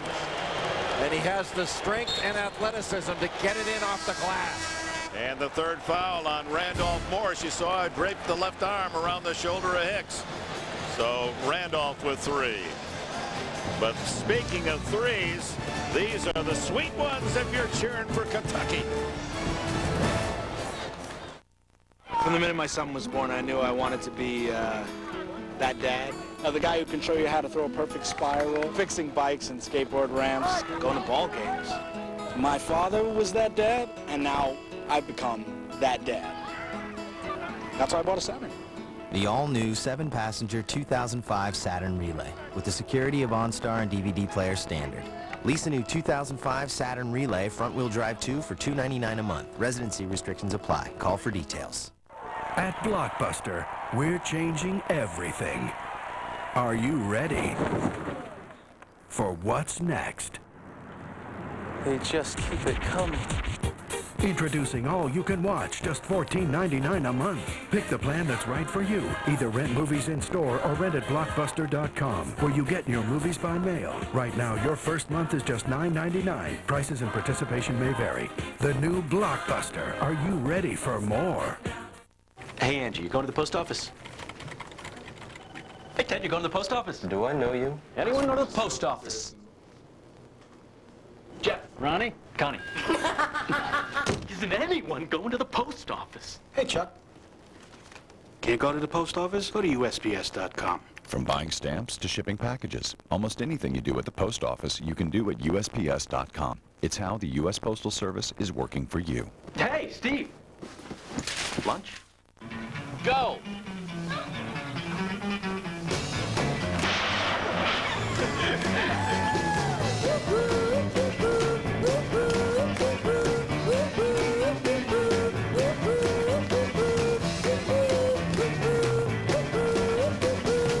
If you've got broadband, you're ready to go. Visit Vonage.com or call 1-800-972-4VON. Now available at Best Buy, CompUSA, and Office Depot.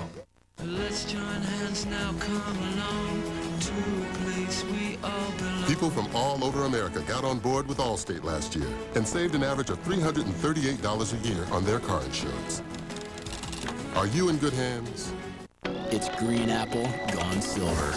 Introducing Bacardi Silver Low Carb Green Apple Premium Malt Beverage. 4.5 grams of carbs and 94 calories, never tasted so good. Bacardi Silver. Flavor your night. Back at Indianapolis, a look at the Coca-Cola Red Time Tournament summary. The Panthers of Wisconsin-Milwaukee make their first Sweet 16 appearance. How about the West? Arizona, Washington, Tech, and Utah advance to the Sweet 16. You saw him on David Letterman last week. I guess he was cut by the Letterman team. Saw a brief look of Peyton Manning. He and David Letterman trying to throw footballs through the back window of taxi cabs on the New York street. I like the way Letterman winged it. Yeah, he's got a good arm. He does have a good arm. Manning's okay himself. Eric Hicks at the line trying to complete the three-point play. And he misses, but Cincinnati benefits from the miss. Roy Bright just out hustling the Wildcats on that play.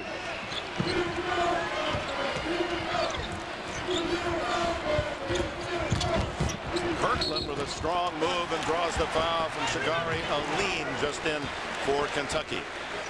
Kirkland has been strong off the drive all game long. He has usually had a mismatch, but there he had Azubuike on him, a guy who can really get down and guard. There's a man who could guard and defend and score. A great start, Cincinnati. Kenyon Martin. And had Kenyon Martin not been injured in the Conference USA Tournament first round in the year 2000, you could make a pretty convincing argument that Bob Huggins would have had at least the Final Four and perhaps a national championship that year. Boy, people forget that what an immense loss that was to a very talented Huggins team. Bob looking for his 400th career win at Cincinnati tonight. And Kirkland helps him with a couple of free throws, and the 5-point Kentucky lead melts to 1.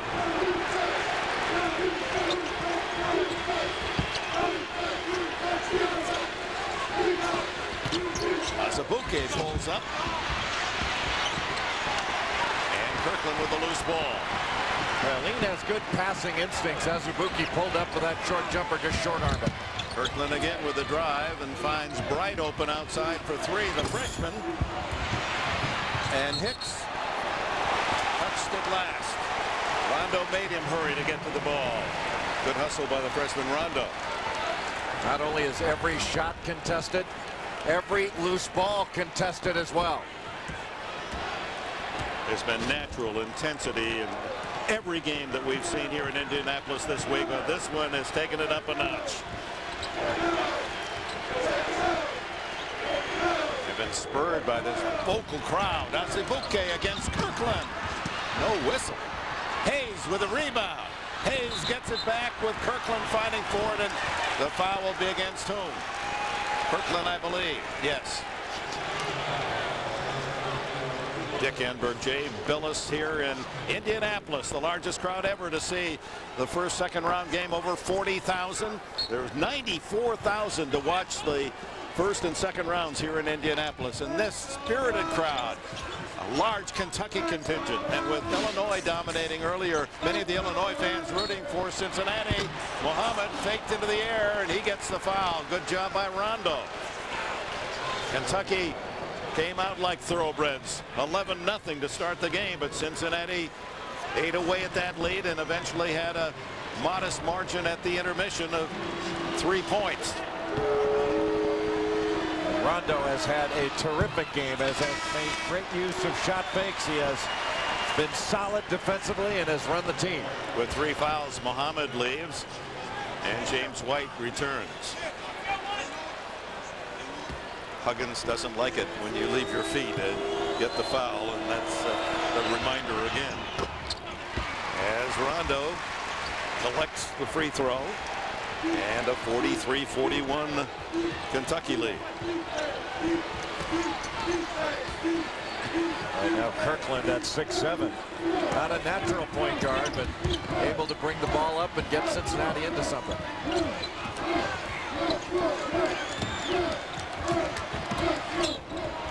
And Sparks around the back picks up the foul, his second. You can vote for your Pontiac game-changing performance of each round. Nearly $150,000 scholarship money contributions are on the line, so vote now at ncaasports.com/Pontiac. Inside to Hicks. A lean with a block. That's a lot of man to get over, 7'3". Hayes into a lean, stolen in front by the young freshman Bright. Roy Bright from Durham. You will not often see Chuck Hayes make a mental mistake like that. A poor pass, ill-conceived. Hicks against Aline again. Another block by Aline. The tie-up barrel goes to Cincinnati. Shagari Aline, 7 feet tall and long. And Eric Hicks making the mistake of trying to avoid the block instead of going right into Aline. On that possession, he went more into him, but Aline just stayed straight up and down. It's like shooting over the Sears Tower.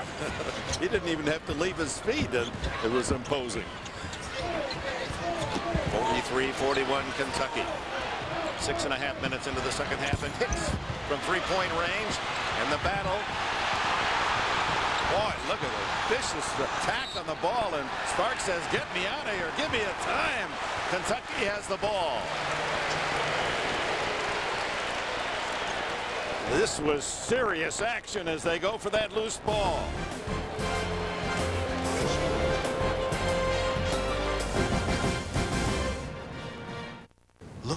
place. What do these guys have that we don't have? Well, they do have the rotary-powered Mazda RX-8, the Tribute, Mazda 3, 2005 Automobile Magazine All-Star, and the thing no one else has, Zoom, Zoom. Okay, we got it. It's the Mazda's on the Move sales event. For a limited time, lease the Mazda 3i 4-door for just $179 a month for 36 months with $19.99 due at lease signing. Call you back. Hurry, offers end March 31st. Oh, the magic and the madness of March, and we're in the thick of it now. At the end of our coverage tomorrow night, only 16 sweet opportunities remain. And Cincinnati and Kentucky in a dogfight could be one of those. Double screen for the screener. James White doing a nice job to get out to Patrick Sparks. He doesn't need much time. Should have said a cat fight. Bearcats and Wildcats. Shot clock down to 8.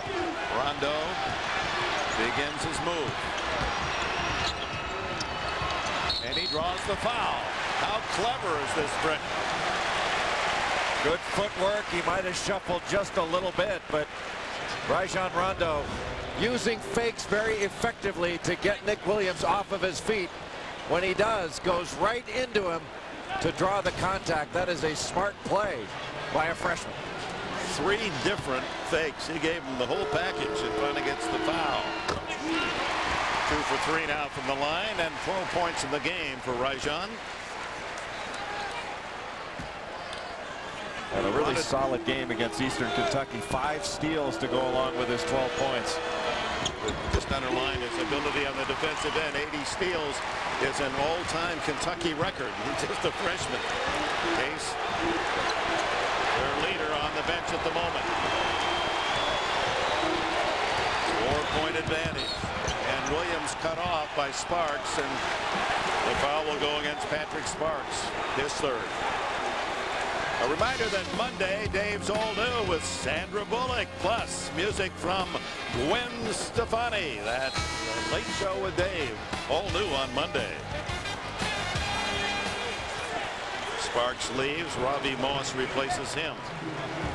Well, Nick Williams was going right at Sparks. Williams can drive it. And anytime he got the ball with Sparks on him, he was putting it on the floor trying to go around him. Williams open from 3-point range. Drills another. Give credit to Kirkland putting the ball on the floor and finding an open shooter. 14 points. Williams leads Cincinnati. 4 for 4 from outside the arc. Azubuike, a strong move. 2-on-1 breakout, but it throws it away. The freshman Bright couldn't get it to the streaking James White. Well, in this high-level atmosphere, Roy Bright with a run out and just not careful enough to get the ball to James White. And drawing the defense, Armin Kirkland kicks it out, and Nick Williams does a great job of getting his feet set while the ball is arriving. He does his work early. 8 minutes played here in the second half. Kentucky by a slender 1.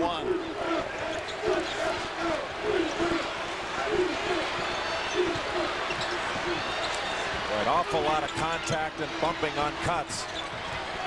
You better be strong with it. Eric Hicks at maybe 6'6", trying to guard the 7'3" Aline. But he gets position on Aline and the rebound, his 5th.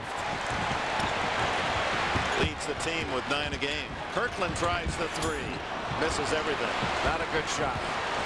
You work too hard to get the ball back. You can't give it up that easy. Rondo takes it inside to score. And Huggins wants a time. You don't know how many times after a bad shot it leads to an easy opportunity on the other end.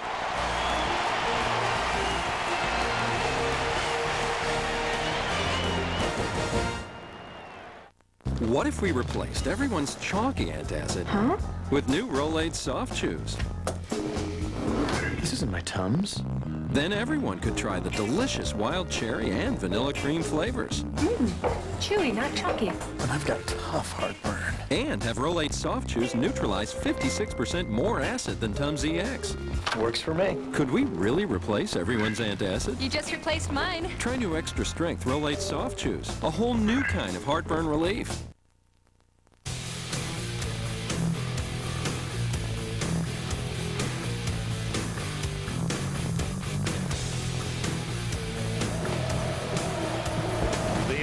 tournament here in Indianapolis is something special. And it's in part due to the fact that Illinois brought so many fans. We would guess well over 20,000 to cheer for the #1 team, Illini, the advance to the Sweet 16. And then to watch this game, they have elected to cheer, most of them picking Cincinnati. And so we've got the big contingent of Kentucky fans, plus those added voices for the Bearcats. Max Seal back in, steals a rebound, but Rondo then steals the pass. Oh my, they're going to call traveling. Tough break for Rondo. Disruptive on both ends. Rondo with the steal, but Nick Williams wouldn't give up, and no one's given up in this high-level contest. I don't look at myself as a basketball coach. I look at myself as a leader who happens to coach basketball. When they get out into the workplace, they're armed with not just a jump shot or a dribble. I want you armed for life. You know, I want you to develop as a player. I want you to develop as a student. And I want you to develop as a human being. My life isn't about playing games. That's why my card is American Express.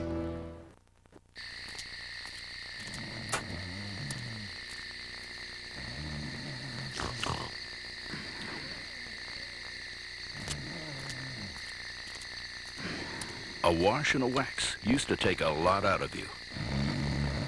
But with the new Armor All Gel system, you can wash without a bucket and wax while you dry. Every time. The Armor All Gel system. The simple way to get a wax with every wash. Some families are good at entertaining themselves. For the rest of us, there's Radio Shack. Now when you buy this Sprint PCS picture phone by Samsung for just $49.99, get up to 3 Sprint PCS color screen phones by Samsung free with 2-year agreements. Plus, get this replica race hood free by mail. Yes, Radio Shack has everything to make your road trip more fun. Unless you like yodeling. Radio Shack, you've got questions, we've got answers.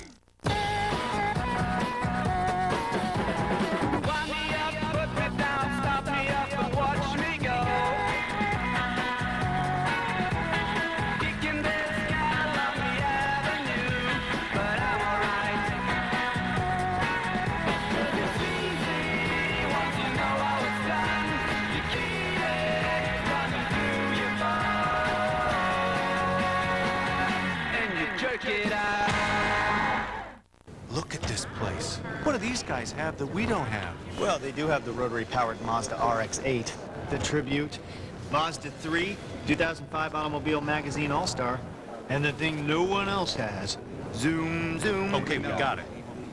It's the Mazdas on the Move sales event. For a limited time, lease the Mazda 3i 4-door for just $179 a month for 36 months with $19.99 due at lease signing. Call you back. Hurry, offers end March 31st. The #2 seeds Kentucky against #7 Cincinnati. A long-awaited matchup. 14 seasons since they last played. 47-44 the Wildcats. 1 timeout left for Cincinnati. So Bob Huggins, you think that'll play here with 10:47 to go? Huggins has used all of his timeouts but 1. Well, you have to be careful, certainly, with these possession timeouts, trying to keep possession of the ball. If you're jumping out of bounds, the players need to be aware they've only got 1 left. You have to be judicious. From the side, and Williams, who had been perfect, 4 for 4 from 3-point range, misses for the first time. Ravi Moss in for Kentucky. Azubuike hits the 3. Biggest lead for Kentucky since they jumped out 11-0 at the start. Azubuike had Muhammad on him. He had the size difference and took advantage of it. Got to get a hand up. 12 points now for the leading scorer of the Wildcats. Muhammad from the side. Down the bottom of the well for 3. What a nice pass by Nick Williams. The ball reversal. Smart play. 2 of the nation's top teams playing high-quality basketball. The lob, Azubuike blocked, but a foul. James White, his first. Little circle action off the screen. And there was a meeting at the summit. Pretty good collision there, but nothing like the one that Muhammad took in the game Thursday night. It was miraculous that he got up immediately. He really got banged. Azubuike, a quality year.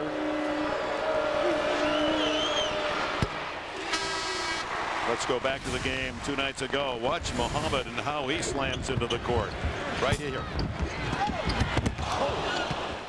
Couldn't believe he got right up and went back for more. Like nothing happened. Tough kid. It's probably nothing compared to a Cincinnati practice. Azubuike hits both free throws. 14 in the game. Donna Smith, Tubby's wife. She does her work, doesn't she? What a fan. 9:40 to go. 5-point lead, Kentucky. Kentucky man-to-man. Azubuike on White. Maxiel. Hayes on him. And Hayes with a foul. Well, you don't want a foul there. Hayes had forced Maxiel into a difficult shot. Just challenge it. You don't want to foul a jump shooter, especially Maxiel. In the total drama, this is one of the interesting scenes whenever those two are matched up. Maxiel and Hayes, two seniors, two build about the same. Terrific leaders, great leapers, solid defenders. And if you ask both coaches, they'll both say without hesitation, my favorite player. As Bob Huggins said, you know, there's a nice big pie we have, and all players get a piece. But Maxiel gets the biggest. And Tubby would subscribe to the same philosophy when talking about Chuck Hayes. He just says unabashedly, he's my favorite player. Maxiel hits them both. Back to a 3-point Kentucky lead. Tubby said something remarkable about Hayes. Said he is a servant for others. His teammates, his community. That's a nice word, isn't it? Servant. And trying to serve a three, but Apollo, no one boxed out Hayes. Chuck Hayes serving up a stick back. Only 4 points for the man who wears 44. 9 minutes to go. Muhammad off the backboard, almost a pass. Eric Hicks converts. It looked either he was way off or that was a heady pass off the backboard. It counts. Well, how about that look? And Rondo and Muhammad are talking too much to each other. They need to calm down, but Rondo, what a beautiful look. Great catch and finish by Azubuike. And to fight off Nick Williams, who was trying to hold him from the shot. Williams gets his 3rd foul. Take a look at the build on Azubuike. Too bad he's let himself go, huh? Misses the free throw. Still leads all scorers in the game with 16. That's above his average on the season.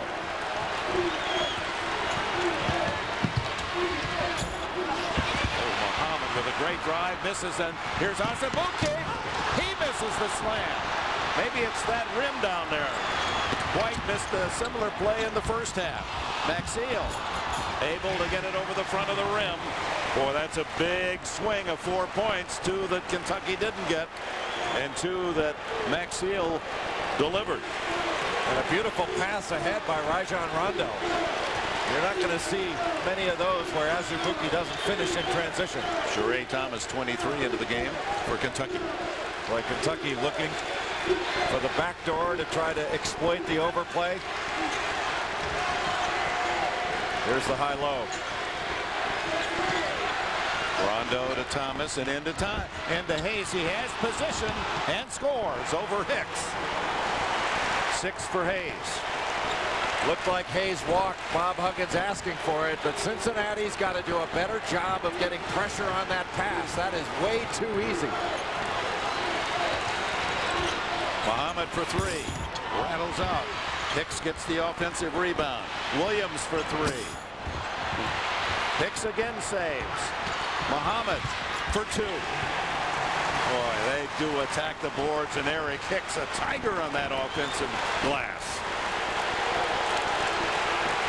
Boy, If you don't think this is important, watch how these players chase down loose balls.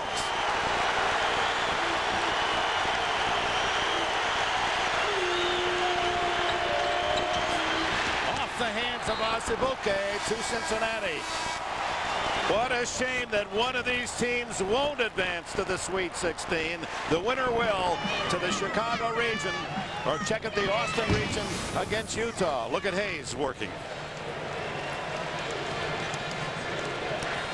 He converts, but this was a big miss by the leading scorer in the game, Azubuike.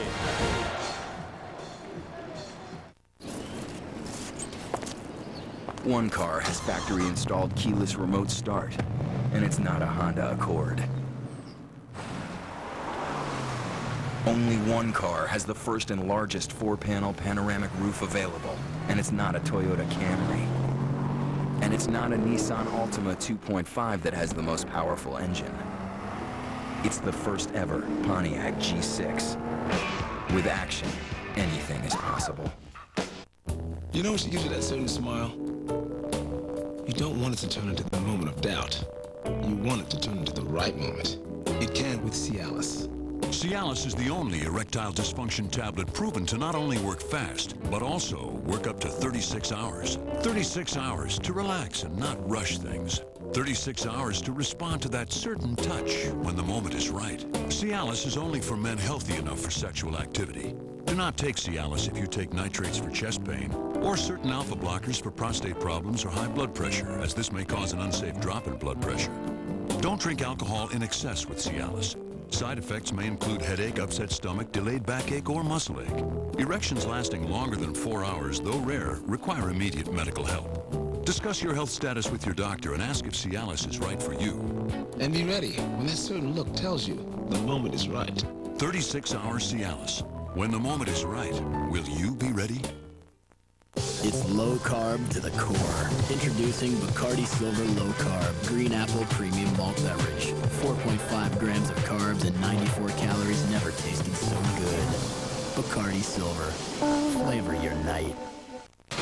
Enterprise, I'm at the repair shop, and I need to rent a car. At Enterprise, we'll arrange to pick you up, free, and get you on your way. Nice save, Mom.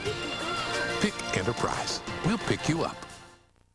Tony Hawk is a skateboarding legend, but he won't survive a new CSI Miami. So our accident is not an accident at all. Blunt force trauma to the head. Simulation. It's real athletes doing real moves. This isn't just motion capture footage, it's a snuff video. New CSI Miami, CBS Monday. We're under 7 minutes to go here in Indianapolis. Winner on to the Sweet 16, Kentucky by 3. It's been an exhausting pace and tense action, and you wonder if that doesn't favor Kentucky in their deeper bench. Boy, Eric Hicks was really padding on the sidelines during that timeout. So with 6:55 left, the ball in Cincinnati's hands, trailing by 3 to Kentucky. Foul trouble, no one with more than 3. Each team has 3 players with 3 fouls. Kirkland back in the game, trying to spin inside. Quick hands of Azubuike. Look it back out. Boy, Kirkland had the smaller rondo on him. He chose to pass it off instead of just taking the shot. Sparks, one of those with 3. And throwing it away, Azubuike. 14th turnover. A look at our game summary. Kentucky still over 50% shooting, but the free throws have kept Cincinnati close. And it's Kentucky dominating inside against the shorter but high-leaping Bearcat defense. Kentucky has had a few lapses, letting the ball go out of bounds on several occasions. That's why their turnover numbers are a bit higher, but in this high level of a game, you can understand how your concentration could wane from possession to possession. Utah waits the winner in Austin next week. Nick Williams flashing along the baseline to pick up his 16th point. He leads the Bearcats, a 1-point game.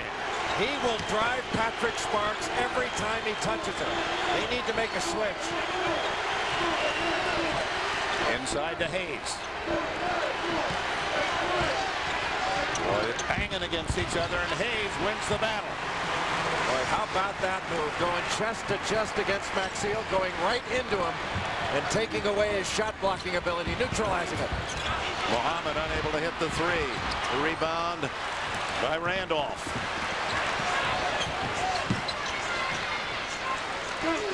Rondo. Everybody take a breath and set up the pattern. As Kaywood Ledford, the great Kentucky announcer, used to say, the balance the floor. And here we go. Cats with the ball. Now the Bearcats of Cincinnati. Muhammad out of control. No, he knew where he was going. And it's a one-point game. 14 for Jihad Muhammad. The extra gear. Less than 5 to play. A one-point contest. Great catch by Hayes and the score. And how about the use of the left hand? Chuck Hayes really doing a great job of getting angles, but again, not enough pressure on the passer. Make him turn his back. 10 points for Hayes, but one it's counted as he delivered only 2 the first half. Muhammad, a runner, tipped up by Hicks. Loses the battle to Hayes, and the veteran Hayes coming up with one big play after another at both ends. Boy, this is all about who's tougher right now. The meek might inherit the earth, but they're not getting a rebound in this game. Rondo listening to the instructions shouted out by Coach Tubby Smith right behind him. Oh, his pass to Morris would have been easy too. They get the 2 anyway, +1.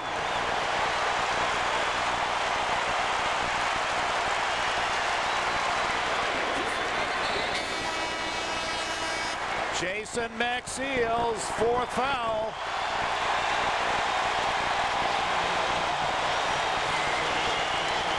Ball just hit the rim. Morris comes down with it and finishes what could be a 3-point play.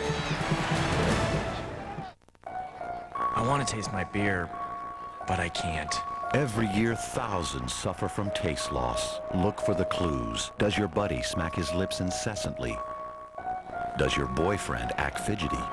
Or do emotional outbursts come at inopportune times? Why are you doing this to me?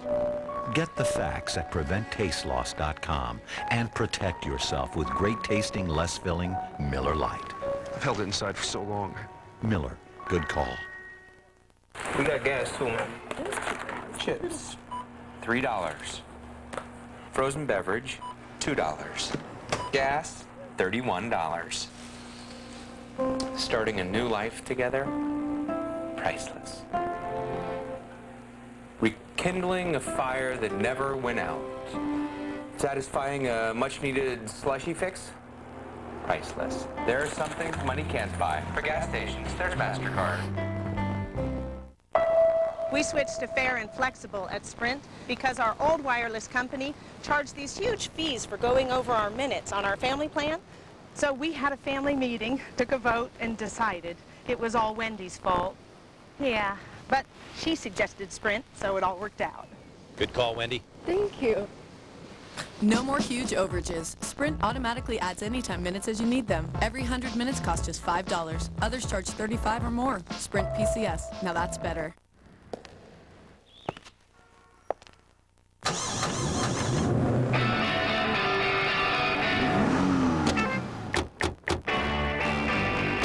People all over are waking up to a new kind of performance sedan. This is the first ever Pontiac G6. And things are a lot different in here. With action, anything is possible. Spring break is a time to go wild. I'm with Girls Unleashed. Want to be in a video? But for these college kids, this spring break is gonna bite. Oh, my God. The OC's Shannon Lucio, Spring Break Shark Attack. Okay. CBS tomorrow. Back at Indianapolis, battling for the Sweet 16. There are the key numbers. Only one timeout left for Huggins. And Kentucky has one foul to give before sending Cincinnati into the bonus. 3:56 remaining here in front of this huge noisy crowd. It's been a constant in 40,331. Jason Maxiell stays in the game with 4 fouls. First player with 4. At the line, Randolph Morris, the freshman. It reminds Tubby of J.R. Reed, the former North Carolina All-America, trying to convert the three-point play, cannot. 5-point game.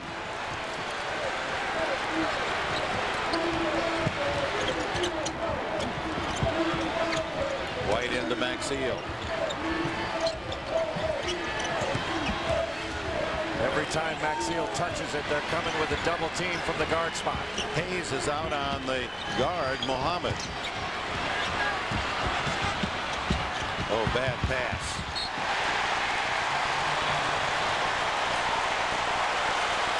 Reminder tonight on CBS after the basketball action, 48 Hours Mystery. Stay with us. Too much dribbling by Muhammad. Pass the ball, move the defense.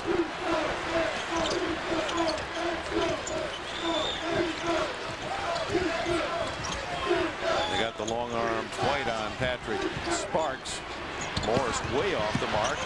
Azubuike, however, says good pass. And timeout called by Kentucky. 3:05 left here in Indianapolis. The Wildcats by 5. At Geico.com, you can get free rate quotes and handle all your car insurance needs online. But we like to make it interesting. Here's an idea we received via email. Yo, I think your website would be the bomb if you had the gecko do the robot.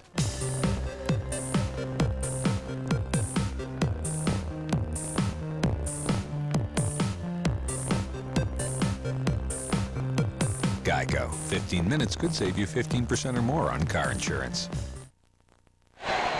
Man that replaced Rick Pitino as head coach at the University of Kentucky.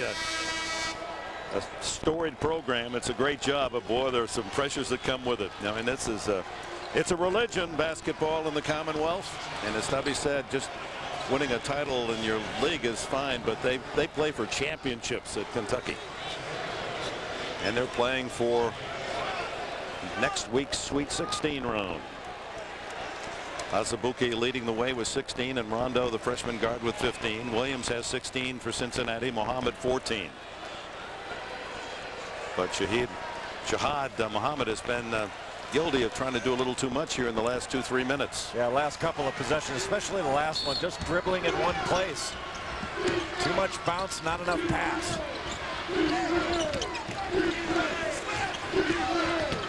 Sparks pulls up, misses everything. Thought he was fouled. Sparks was floating on that shot, didn't go up and down. Chuck Hayes picked off James White. Excuse me, Kirkland. Key possession for Cincinnati. They've been quiet offensively, and Sparks trying to make up for the missed shot. Called for his 4th foul. And again, Williams driving Sparks at every opportunity. Anytime he catches it with Sparks on him, he is going to drive it. Just the 6th team foul on Kentucky as Robbie Moss comes back. Sparks out. 2:51 left. Cincinnati trails by 5.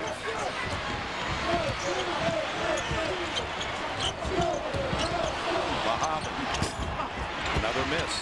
And another offensive rebound for Eric Hicks. Let's check the CBS Sports Line stat of the game. Points in the paint and a marked difference as Kentucky is dominated inside. Get complete NCAA tournament coverage at CBSSportsLine.com. Kentucky has exploited that high-low to get all those high percentage opportunities in the paint, but this is not a high percentage opportunity for Hicks. 12 points for Eric Hicks, 3 for 5 from the line. He's also had 9 rebounds, his average on the season. White in and Maxiell rested. Eric Hicks is absolutely relentless on the glass.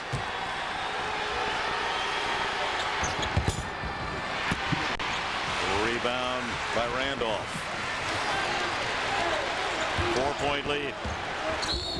And the foul will be on White.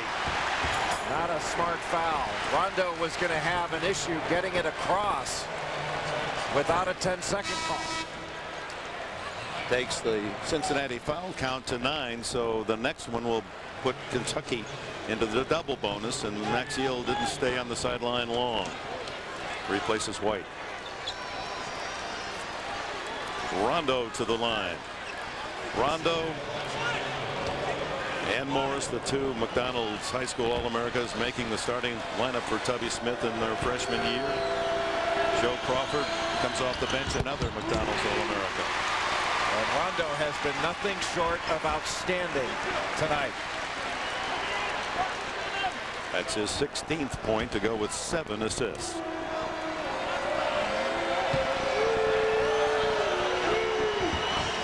This is that one.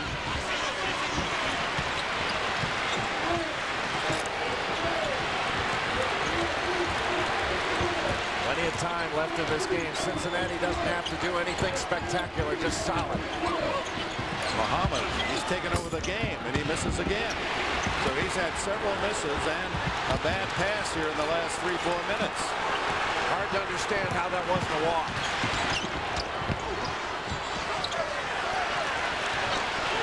Kentucky can afford to be patient. They have a 5-point lead. 2 minutes to go.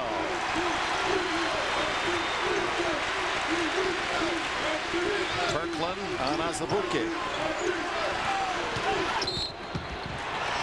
And a body bump by Kirkland will send Azubuike double bonus to the line. When Morris comes down with this ball, I mean, his feet come, well, he lost possession of it. That's probably why a walk wasn't called. It's still a little bit tough to understand, but if you don't have possession of it, you can't walk with it.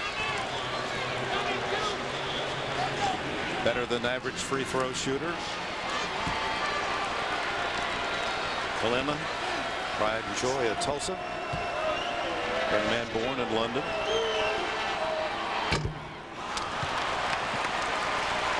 And that basket squeezes on you, just like those holes become a little tighter in golf when you're down to the final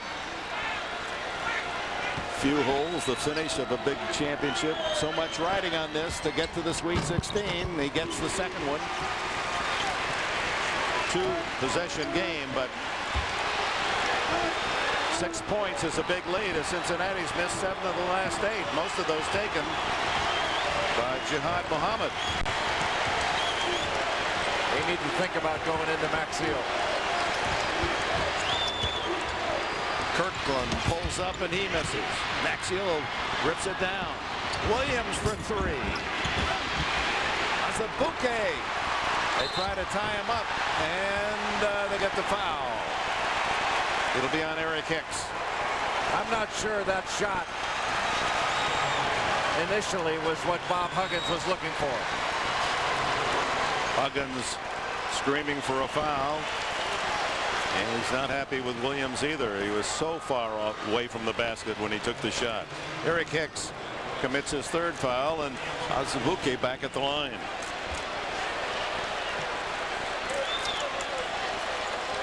And one has to feel that ultimately all those substitutions and the depth of that bench for Tubby Smith. He's used 11 players again tonight.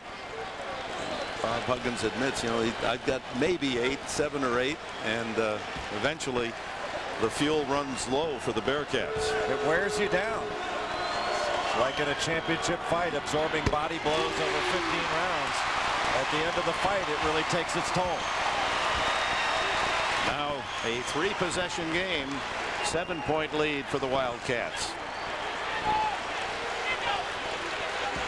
Kentucky making up that free throw disparity here in the second half in large measure because they have attacked the paint and have gone inside. 2 more for Azubuike, leading all scorers with 19. Now the Bearcats pressure with the clock. They got to hurry.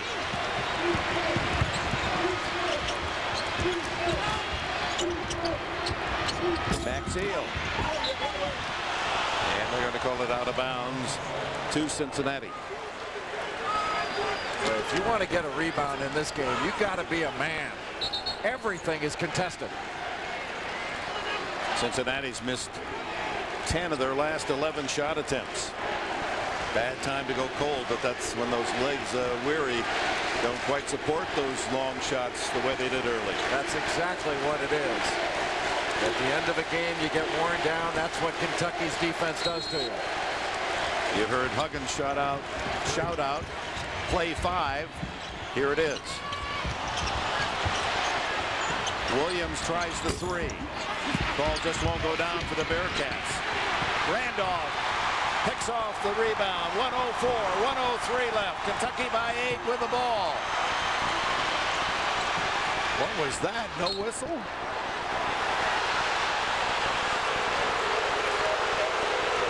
Out of bounds to Cincinnati. Abby Moss trying to advance the ball. Lost control of it.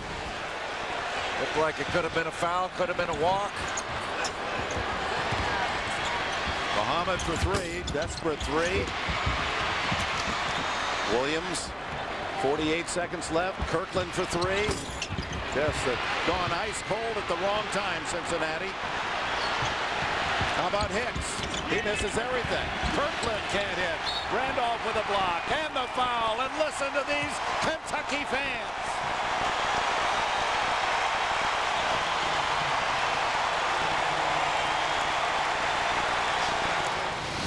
Greg Gumbel in New York. Let's take a moment and take you to Cleveland. Coming up on 2 minutes to play, Wake Forest with a 1-point lead on West Virginia. Ian Eagle and Jim Spanarkel are there.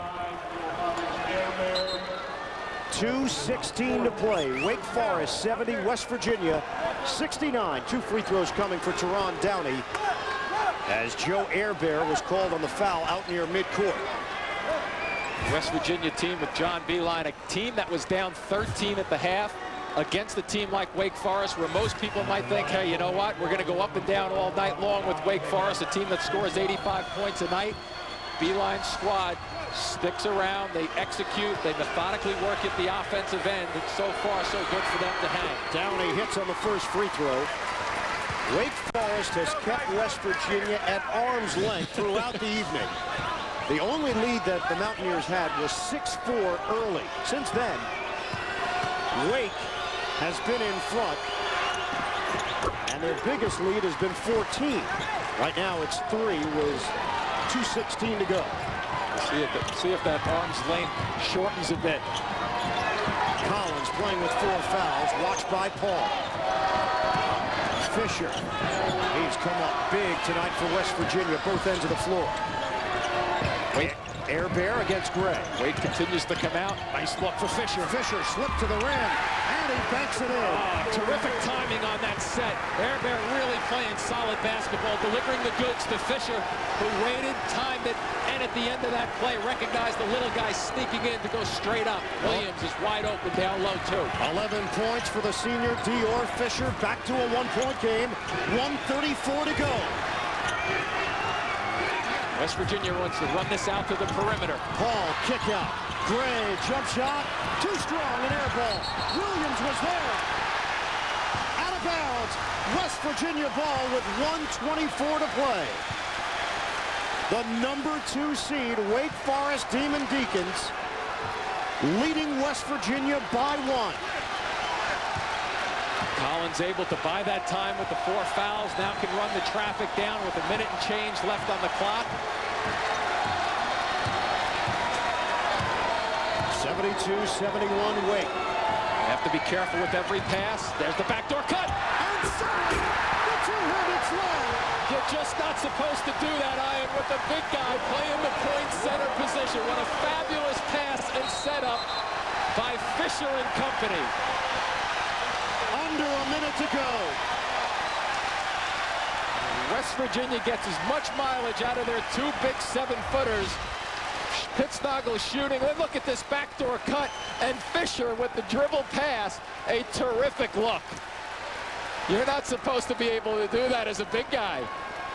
Mountaineer fans representing here tonight in Cleveland.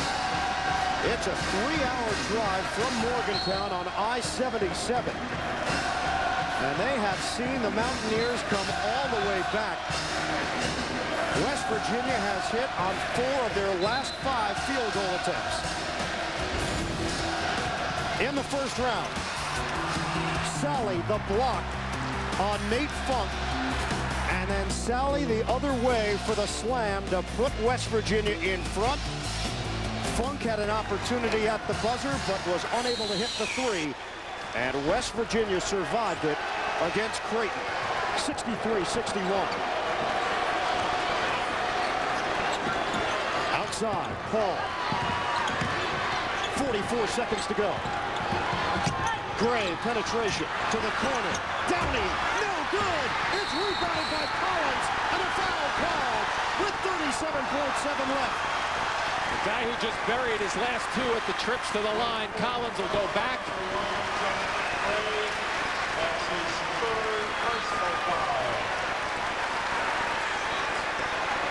73-72 West Virginia.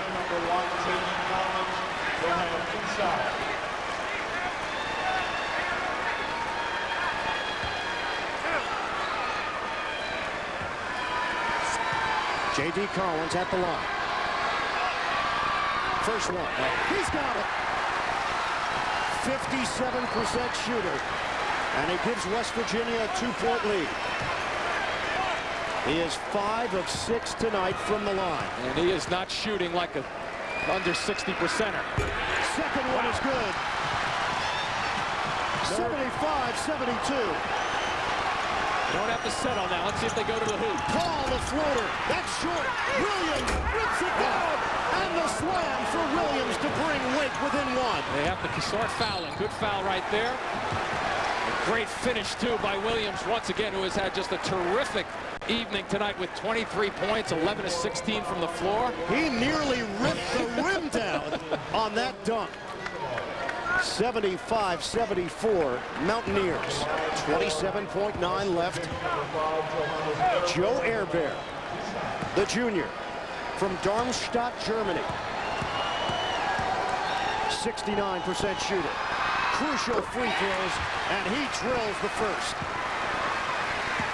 Oh, it's amazing the way they're knocking back free throws right now. As you take a look at the West Virginia bench. Skip Cross has plenty of time, though, with 28 seconds left. Second attempt, Ehrbeer.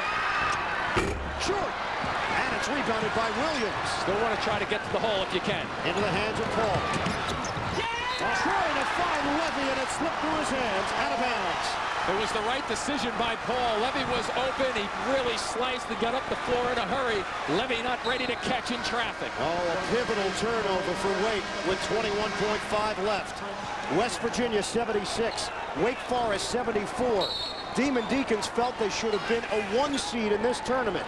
With this quickness on the floor, Wake should take about just 3 seconds, Ian, and maybe go for a quick steal if they can get it. If not, they're in the fouling game. Ehrbeer gets it into Gansey. The Cleveland native is fouled. He is a 71% shooter at the line. Potential to turn this into a 2-possession game right now. West Virginia up by 2. And 2 free throws for Mike Gansey, transfer from St. Bonaventure.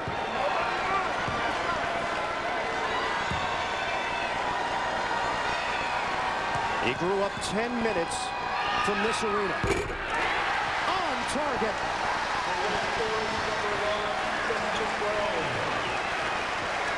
West Virginia 17 of 19 at the free throw line. See if Wake Forest gets it. Right now with 21 seconds left, you have to be thinking still go towards the basket with this. You have enough time for one more trip. Doesn't get the roll. It comes off the rim. It's a 1-possession game. 17 seconds left. Gray over to Downey for the tie. Yes! Jerome Downey, the senior, drains it. West Virginia wants to walk off this court, but the worst thing that can happen is an overtime for them. Collins driving, bank shot, no. Tip in, no. Upstairs, Williams over to Downey. We got a timeout before that shot. They're going to put some time on that clock if they give the timeout to Wake. I'm going to think, Ian, it's about 1.3 seconds or so is the first guess. And that's exactly what the officials have to determine right now. 77-77. Was that a volley underneath that glass just then? Collins got a good look He going sure to the did. rim. Off balance a little bit. And here's the big-time shot. Swinging the basketball, almost a foul on that shot. Also Downey knocking it down with the great real estate on the right side of the floor, the left-handed shooter. And Collins comes down the floor and starts into his move right here, all the way down. He did get that one look clean, and then it goes up for grabs. And just about there to timeout. I'm going to guess about 1-3 still. And that's what they're trying to determine right now. And maybe a touch short on that because it's when the official calls the timeout, not when the player calls the timeout. 77-77. Take another look at it as it looked like Fisher got a piece of that one with the left hand. And now watch the possession. They don't have it yet. They're passing it right now. And now the timeouts begin. Yep. And you don't see a call. You don't see a reaction from the officials yet. About 1-3 is probably going to be the guess. Give or take 10 seconds, right? Now, what about the thought process, Jimmy, not calling a timeout? You've got possession, you've got the game in your hands, and you elect not to use a timeout, just go straight down the floor. Oh, I'm okay with that in terms of who you have on the floor. This is a well-polished team in terms of the way they run their half-court sets with John Beeline's squad. I don't have a problem with that. I know he doesn't have a problem with it. In fact, sometimes if you call the timeout there, when you have it under control, now if you're down a point or two, it's different. You have a tie score like that, the worst thing that should happen to you is overtime, and you run your set. Take another look at the Wake possession, needing a 3 to tie. Gray able to find Downey on the perimeter. He got knocked down as he hit the shot and tied this one up at 77. They have put 1.6 back on the clock. So Wake Forest trying to win this one in regulation. Now, this is such a spread right now. They may have a guard come back.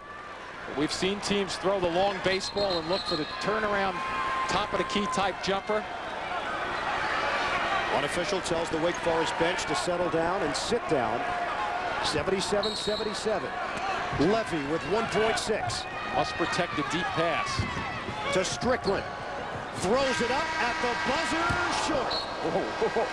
It had a line, though, didn't it? End of regulation. Fabulous. We don't want this Saturday to end. Tied at 77. Hey, Angie, you going to the post office? Hey, Ted, you going to the post office? Do I know you? Anyone go to the post office? Jeff. Ronnie? Connie. Isn't anyone going to the post office? Hey, Chuck. Can't go to the post office? Go to USPS.com. From buying stamps to shipping packages, almost anything you do at the post office, you can do at USPS.com. It's how the U.S. Postal Service is working for you. Hey, Steve. Lunch?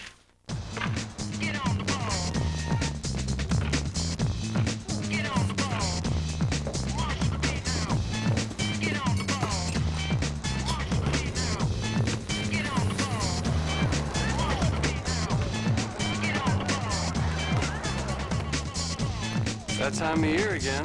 Big deals for the big dance. The GM NCAA March Madness event. Score big with specially marked deals. The price you see is the price you pay.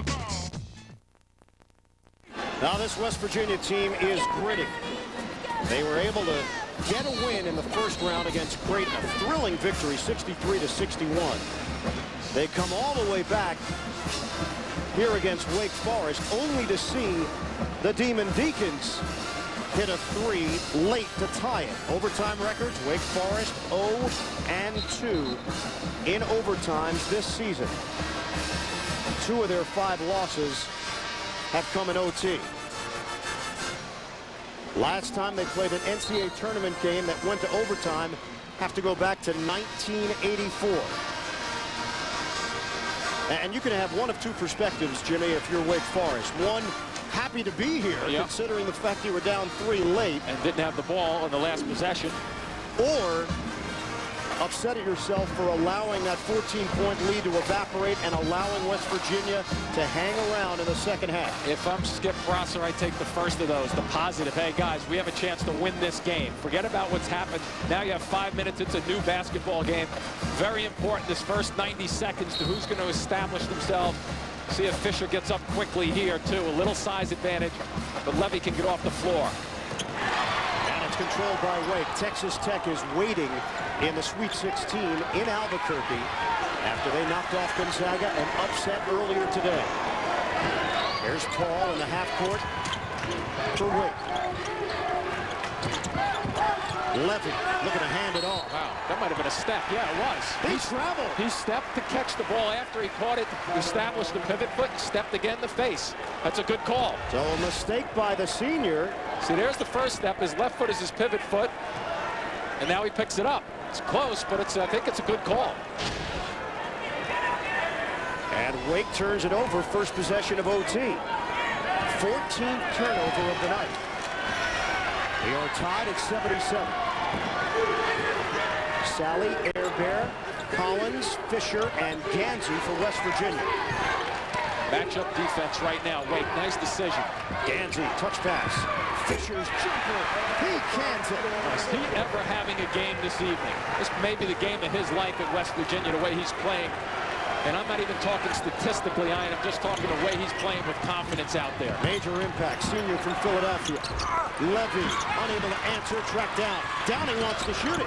Side rim and rebounded by Fisher. Collins got a shot to the face. That's why he was out of the position for that defensive rebound, because it came right at him. He had his back to the basket. I'm not sure if it was the nose or the mouth. Now Mike Sanzier went over to check him out. And now Collins is headed to the West Virginia bench. Second time tonight he's taken a blow to the face. Look at Fisher, 6 of 8. What does he have? About 4 buckets, I think, from the outside, right around that range. When you think West Virginia shooting centers, Pittsnoggle's the name you think of. Fisher has been right there with him. And this guy Collins has played a remarkable game also. And now the freshman Nichols comes in to replace him. West Virginia up by 2, just over a minute gone by in OT. The floater doesn't go. Nichols the rebound and backs it out for Sally. I get the feeling that West Virginia feels that they can drive the perimeter people for Wake Forest. They've been doing it in the last 7 minutes of regulation. Gansey looking. 20 seconds to shoot. West Virginia 79. Wake Forest 77. We're in overtime in Cleveland. There's Nichols. And a long two-pointer for the freshman. Under 30% on the year, but oh, what a big shot from the close to the three-point stripe right there. 81-77. Here's Paul. He's looking to take over. Paul, hop step, kick out. Gray's 3. Boy, I got to take a breath here. These guys are playing, and they are answering continually. Great step up by Wake Forest. Justin Gray able to hit from deep. Wake within 1. Fisher gives up his dribble. Under 3 minutes to play in overtime. Remember, Fisher was a release. Here comes a screen. Gansey driving in. Clout the leader and the foul. A great example of how Gansey can use his body, especially in air. We go down the other end and take a look at Wake. The way they control the perimeter, a terrific spot-up shoot. Bang, knock it back, and then down the other end, West Virginia comes down, and watch this guy go in the air. Closes, and Gansey in the air, turning, squaring his body up, and tapping it in off the glass. Now for Gansey, 12 points. For Justin Gray, that's it. 5th foul of the night. And the junior from Charlotte, North Carolina is done. 8 points, well below his season average of 16 per game.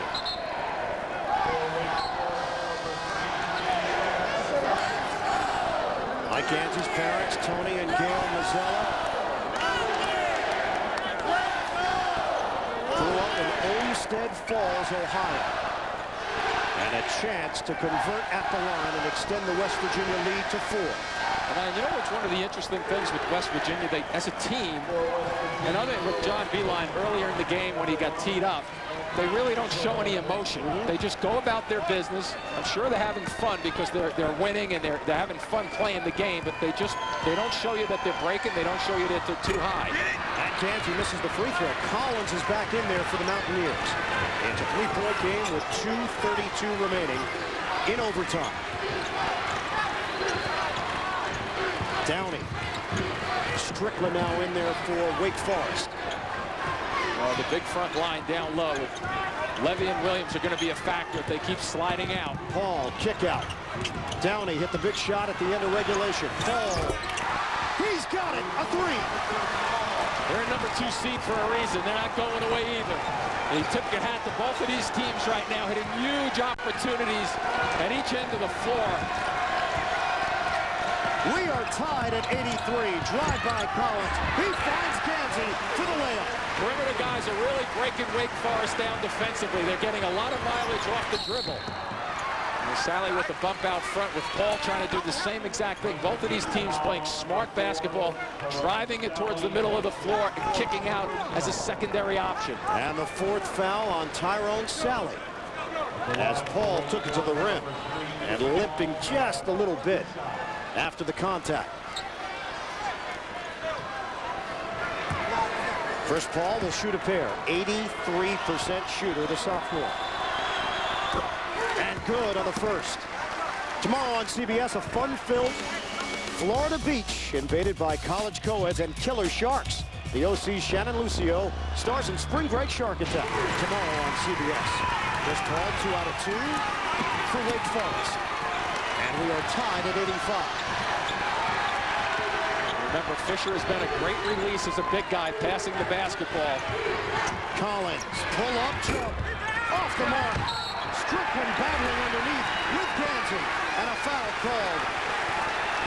I'll tell you, I'm a little shocked that Collins shot that ball into that circumstances right there.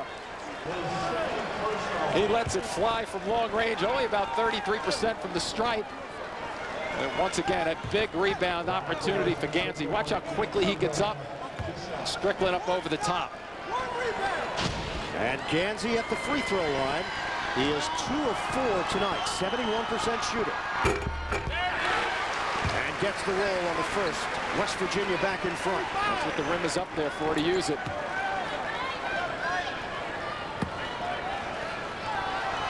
Mike Gansey, the junior. 1 out of 2, tipped outside by Fisher. Absolute fabulous play just then by Fisher, aware of it, and Collins didn't disappear. He stayed around to be able to be the release and safety valve. Extended minutes for Dior Fisher, and it's paying off for the Mountaineers. See if they start trying to get the motion moving around, strong cuts, and get somebody going towards the basket. Down to 1:10 remaining. A huge possession for West Virginia, up by 1. Gansey against Strickland. Lost it for a moment. Turnaround. Way off. And it's rebounded by Levy. Under a minute to go in overtime. Paul attacking. Bank shot doesn't go. A foul call. Gansey got hit that time going through the middle of the floor defensively. And Chris Paul is going back to the line. 86-85, West Virginia. 17 points for Paul, 6 for 6 at the stripe. And did not even graze the rim on the first one to tie it. So smooth. The catalyst for this Wake Forest team. And highly competitive as we've seen. Wow. Knocks down another. Wake Forest up by 1. He has scored the last 7 for the Demon Deacons. Down to 50 seconds remaining. Collins picked up by Downey. Now it's Sally. Driving. Dish. Gansey a 3. Great drive in the paint by Sally to release the kick. West Virginia up by 2. Paul the leader. No. Up high to get it. And a foul call. Well, Paul is just throwing his body around, trying to make plays around the rim. When you get the penetration, it generally frees up the outside. Here's the little kick. Gansey straight up. Look at the arc on the basketball to get it higher over the defender's outreached hand. And then Paul, as you touched on, comes down and really forces the action at the other end of the floor. That's it for Tyrone Sally. 5th foul on the senior. Chris Paul missing on the inside, but had the lift and enough positioning underneath to get himself back to the ball. And free throws coming for Paul. Now, if you flip ahead, let's assume for a second that Paul hits 2 right now. Once again, as we had in regulation, shot clock disappears. West Virginia has the ball. The worst thing that should happen to you in that situation is double overtime. Now, if he misses, it's a different situation, because if he misses 1 out of the 2, now Wake goes into a fouling mode. But if I'm Wake and it's a tie score, I don't sit back and let them take a shot with 3 seconds. I kind of come out, I switch up the defenses, so I'm sure Skip Grosser is talking about that right now in the case of a tie score. And first and foremost, though, Paul's got to hit the free throws. No question about it. But in game situations like this, at the end of the game, you got to play through a couple. He is 9 of 9 at the line. 89-88 West Virginia. And that's the first one in a while that he's used the rim to get it to go down. And John Beilein wants to talk things over. And they will let Paul think about the second one. That's correct. With a timeout. 31.5 to go. OT. All right, the game is on the line. The pressure's on. Here's the situation. You've got 2 children. College tuition is in sight. Retirement is breathing down your neck. Who do you go to in the clutch? Over 50 million customers rely on us when their money is on the line. Insurance, loans, retirement. AIG. We know money. Tonight's Chevrolet players of the game from West Virginia. Tyrone Sally is fouled out with 21 points, 7 of 8 from the field. Eric Williams, they established him early, 23 points, 11 rebounds for Wake Forest. 1 more free throw coming for Chris Paul. West Virginia leading by 1, 31.5 left. We are in overtime here in Cleveland. Berth to the Sweet 16 is on the line. Texas Tech awaits the winner of this one. When you consider the doubleheader we've had here in Cleveland tonight, I'm hard-pressed to find 2 better basketball games back-to-back. Now, the intensity of the Milwaukee game earlier, the upset win over Boston College, now coupled with the drama of Wake Forest and West Virginia. What a few days it has been here in Cleveland. Now back to the basics. Shot coming up, 83% shooter. Box out if you're West Virginia. Look for a tip if you're Wake if it misses. Here's Paul. No good. It rimmed out. It's rebounded by Fisher with 29.9 to play. And Fisher is fouled. How about that turn of events as Paul misses for the first time tonight at the line. He had hit on 9 in a row. And Fisher at 85% free throw shooter has taken enough, 70 for 82 this year. So a guy who can shoot the ball from the line. He's made some big shots from the floor tonight. Pressure free throws now for Dior Fisher. First one is good. A night to remember for Fisher if they get the W here. For him and for West Virginia and their fans. Coming in, he was the only player on this roster with NCAA tournament experience, a freshman with Northwestern State. He hits a pair. 3-point lead for the Mountaineers and a timeout. Don't go away. We'll have the final 29.9 in a moment. I don't know. There's something about it. Windows down, stereo thumping, sunroof open, just you and your boys just cruising. Knocking back some juice boxes, heading to a pizza party. Cruising. That's why I bought Saturn. The class-leading 250 horsepower Saturn Vue Redline. Now get a 2005 Saturn Vue Redline with 0% APR financing for 5 years. See your retailer for details. The poise of this West Virginia team, tail end of regulation and here in overtime, it has been impressive. They lead 91-88, trying to knock off the number 2 seed in the Albuquerque bracket, Wake Forest. And a lot of conversation going on at both ends right now. And if you're Wake Forest for openers, what you want to do, you look at the clock, and there's just a touch under 30 seconds left, down 3. The score would indicate that you look to shoot that 3. That's a secondary option in my mind. You want to look for opportunities, especially with guards on the floor that can handle, that can drive and create, get the ball going towards the basket, stretch the game out. Obviously, they're shooting the ball from long range, but if the collapse comes in by West Virginia, you want to protect inside out all the time. Kick it back out. If you have a free look, go for it. But you want to go quickly and see if you can get to the basket. It was Downey who hit the 3 at the end of regulation. Paul just slices right down the lane for the easy bucket. Now you're in a fouling mode, but if once you have a couple of seconds here to go for a steal, Skip Prosser wants to talk it all over. See, what happens there is the defense lays back a little bit. That's why it's an easy bucket. It's a 1-point game here in OT. You have a cell phone, right? Don't ask. No, I get it. It's the end of the month. You're worried. You're thinking, how many minutes have I used? Yeah. Did I use them all up? Yeah. Then you get slammed with overages. Yeah, exactly. You go through that too. No, I have rollover. Every time. Only Singular has rollover. Keep minutes you pay for, use them when you need them. That's the fairest deal in wireless. You're not going to answer that, are you? Not till next month. The new Singular, raising the bar. After the quick bucket by Chris Paul and a timeout taken with 24.4 to go in overtime. See, many times, Ian, in that situation, with the players let the score dictate what they want to do. They're down 3 points. And one of my pet peeves is, and especially in the college game, too many times teams come down, they hoist it to try to tie it. And it's great if you hit the shot, but the percentages are against you, obviously, in terms of a shooting team, especially in close games.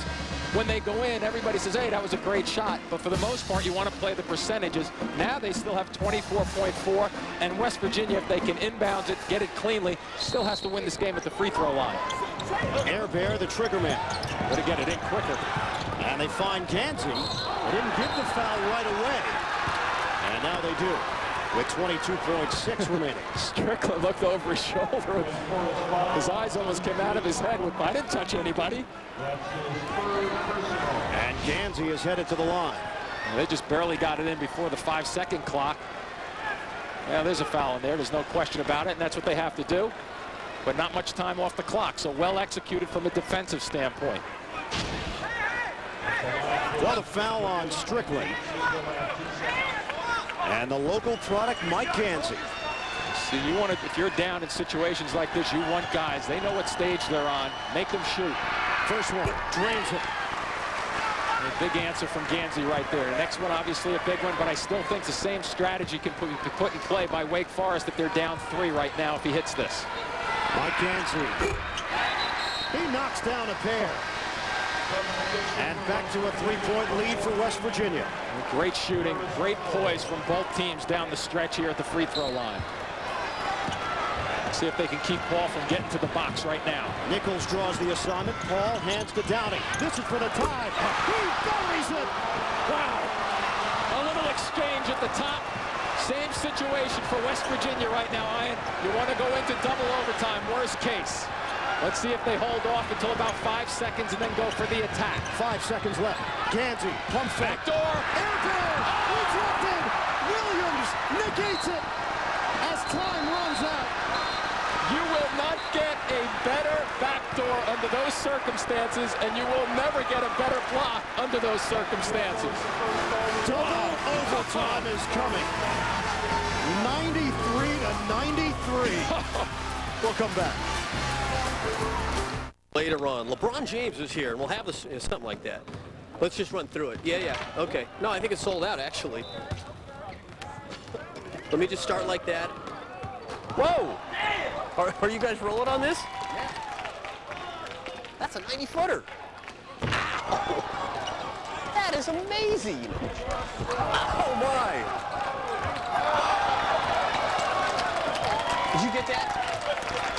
You have that, right? The marriage was built to last. You are so awesome. But the house was built too small. This is kind of awesome. How long are we here? For 1 year, Sparks will fly. This is not awesome. I just want to make an omelet. Oh, are you kidding me? The drama will be real, but it won't save you any money on car insurance. Geico. 15 minutes could save you 15% or more. Why haven't you called Geico? Well, we are off to the second overtime, and let's just take a little exchange here to set up. Ball comes down, not much of a bump, but Downey, a left-handed shooter going to his right, a guy who hits him at 42%, and this is a classic backdoor. You think game, set, match, it's over. Williams steps across, a terrific block, and also at the same time, Ian, blocks the shot by keeping his body away from the defender. Absolutely fabulous ending to this game just then. What a denial by Eric Williams. The last double overtime game in the NCAA tournament. First round action last year. DePaul knocked off Dayton.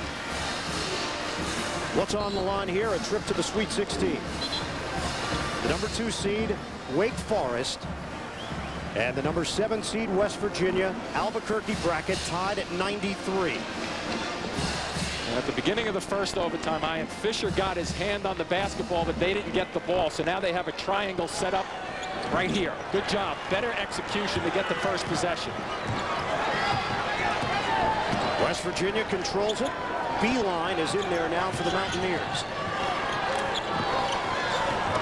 Here's Gansey on the perimeter. Beeline against Downey. How about the clutch shots from Teron Downey tonight? Gansey, the step through, and he banks it in. They're using the step through as well as any team I've seen lately. Gansey holding a little freeze and then waiting for the defender to commit. Wake not biting on it with the blocks, nor are they getting bumps for fouls, but Gansey with a good step throw. 22 for Gansey. He has scored 12 of the last 14 West Virginia points. Downey, can he do it again? No, short, and it came off Collins. Out of bounds. Look at the foul situation. Sally is out. Gray is out for Wake Forest. 4 on Collins, 4 on Airbear, 4 on Fisher, and 4 on Levy for the Deacons. And that may ultimately just mean that somebody from the bench who's not used to playing in situations will be out there. Penetration. Downey is fouled. He went hard to the hole. And Fisher was there defensively. That's the quota. Dior Fisher, who has played such a large role tonight for John Beeline and the West Virginia Mountaineers, is going to head to the bench. He was the starter originally this season at center until Beeline made the switch to Kevin Pittsnoggle, and it seemed to give the team a lift.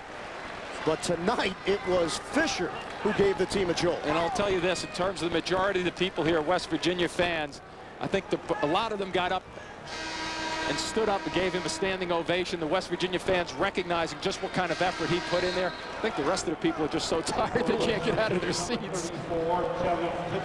And for Fisher, 15 points, 10 rebounds, 3 blocks. Well, the people in this building are going to go home talking about college basketball for a while after this doubleheader. 95-93, West Virginia.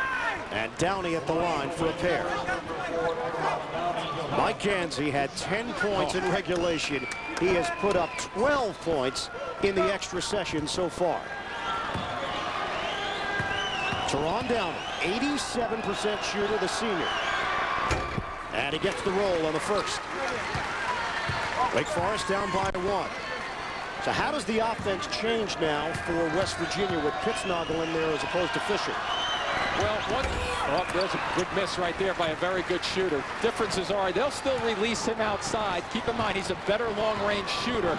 And in a tight game like this, don't be surprised if they work the ball around, let him get warmed up, maybe another trip down the floor to get his shot off, if in fact, but they're still going to try to ride this towards the basket, which they've been doing a great job of. Pittsnoggle's first action since 5-minute mark of the second half. Keep in mind, Williams is out there, so you see how open the floor comes when Pittsnoggle steps out. West Virginia up 1. Oh, Gansey is lethal. And Pittsnoggle a factor with the screen. Here's Paul, the back. Oh, that's going to go the other way. Great step across by Pittsnoggle Pistnagle in open traffic against the smaller guy. Offensive foul on Chris Paul. Wave off the basket. And how about Gansey down the other end? We just touched on his heroics. Wow, he's in a rhythm right now and confident and having a lot of fun. And here's Pistnagle stepping. See it? A little slide in there, but Paul kind of hit him and caused the traffic contact. Good look in the middle. He got a layup. They hurry. Mountaineers up by 4. Gansey is fouled. Mike Gansey has taken this game over.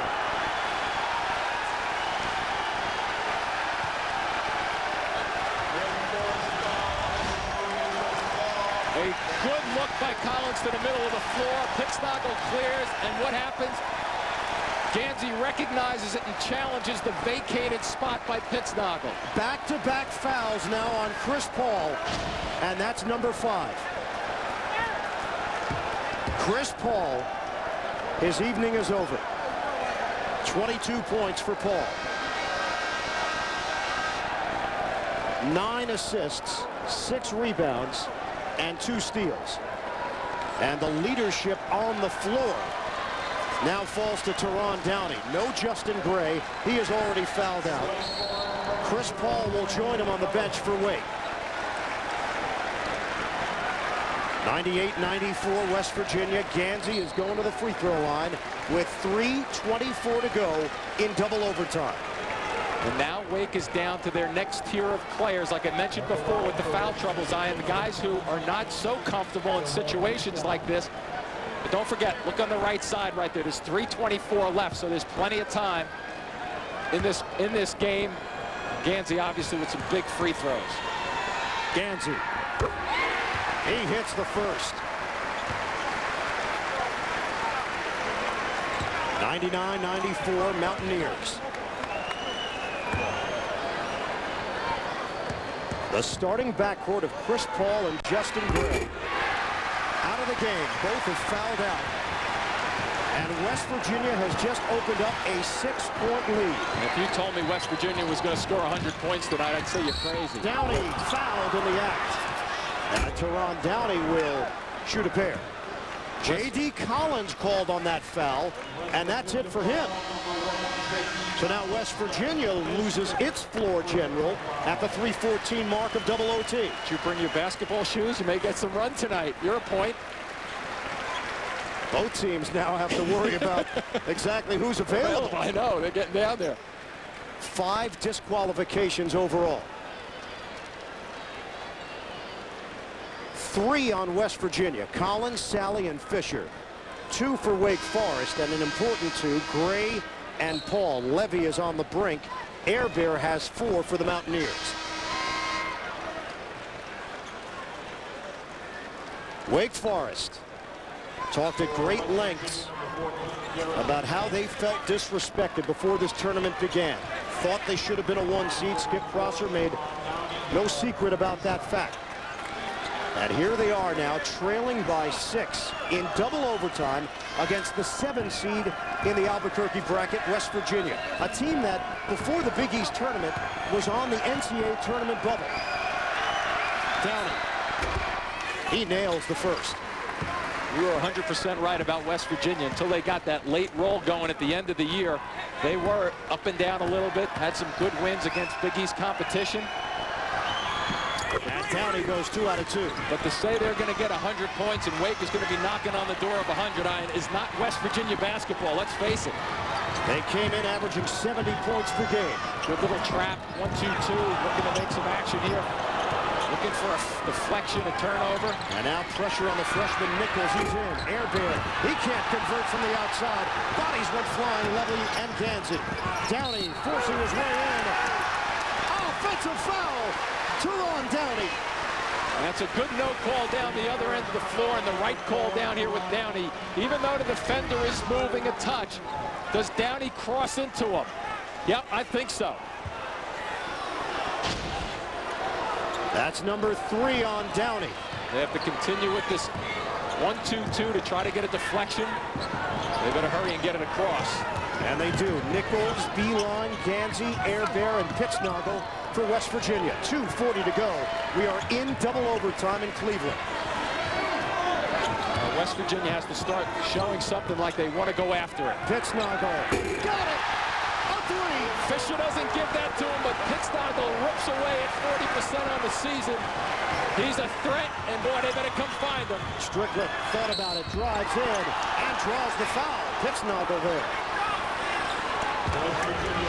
A different look for West Virginia, the only team that I can think of in the country that has guys that can shoot the ball from the center position as well as Fisher and Pittsnagel can. Wow, another long-range bomb. The last bucket for Pittsnagel came at the 16:46 mark of the second half. Strickland hits a free throw. Feels like last week. It was last week. 103-97. And Strickland, a 59% shooter. It seems like there should be less time on the clock, but there's still 2:19. 1 out of 2 for Strickland. 103-97, West Virginia. We approach 2 minutes to play in double overtime. Who's got the strongest legs for the last 2 minutes of this overtime?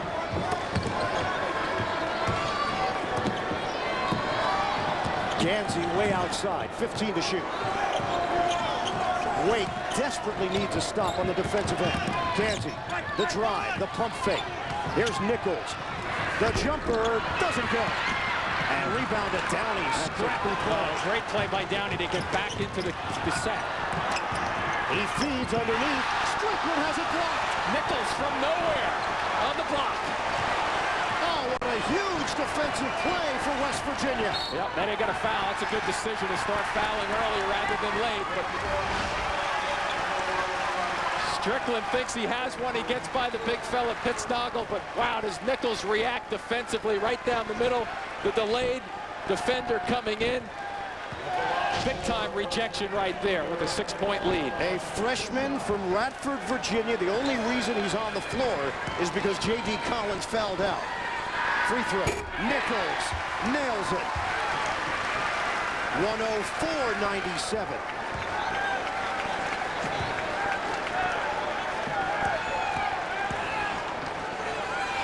Second one. Nichols puts it in. This is the largest lead of the night for West Virginia. Spin move. And put home by Downey. Back to the fouling routine right now. 105-99.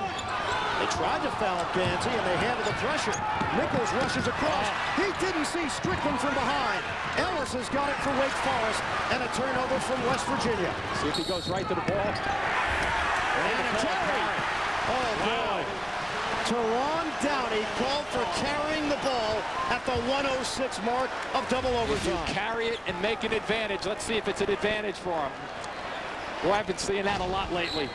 Haven't seen it called, to be quite candid. They got a foul right there if they can't get it quick when they're taking a little too much time off the clock. And Airbear gets it ahead. Gansey lost it. And West Virginia will hold on to it. This is a team that understands how to move the ball. They sure do, and Skip Prosser's team is wasting some time right there on the clock the last two possessions. 59.6 remaining. West Virginia up by 6. They get it in. Airbear is fouled promptly by Strickland, and now Airbear, a 69% shooter, will go to the line. Fourth foul on Trent Strickland. Joe Airbear to shoot 2. Foul situation. 3 players have fouled out for West Virginia, 2 for Wake Forest, and the fouls continue to accumulate for the Demon Deacons. Airbear's first is good. 106-99. Skip Prosser's team in a 7-point hole. And they're getting Richard Joyce ready to check in. West Virginia. Now 27 of 33 at the line as Airbear goes 1 out of 2. Downey at 3. Oh, he hits. They're not going home. Don't warm up the bus. Teron Downey with another tray. And Wake is within 4 with 52.4 remaining. Well, here he comes, Downey. Everybody stays away. A little jump by Gansey, but that's just a token jump to stay away from him. You look up, there's still 52.4 seconds left. This is why you want to save clock. It's the most important thing you can do is stretch this clock out.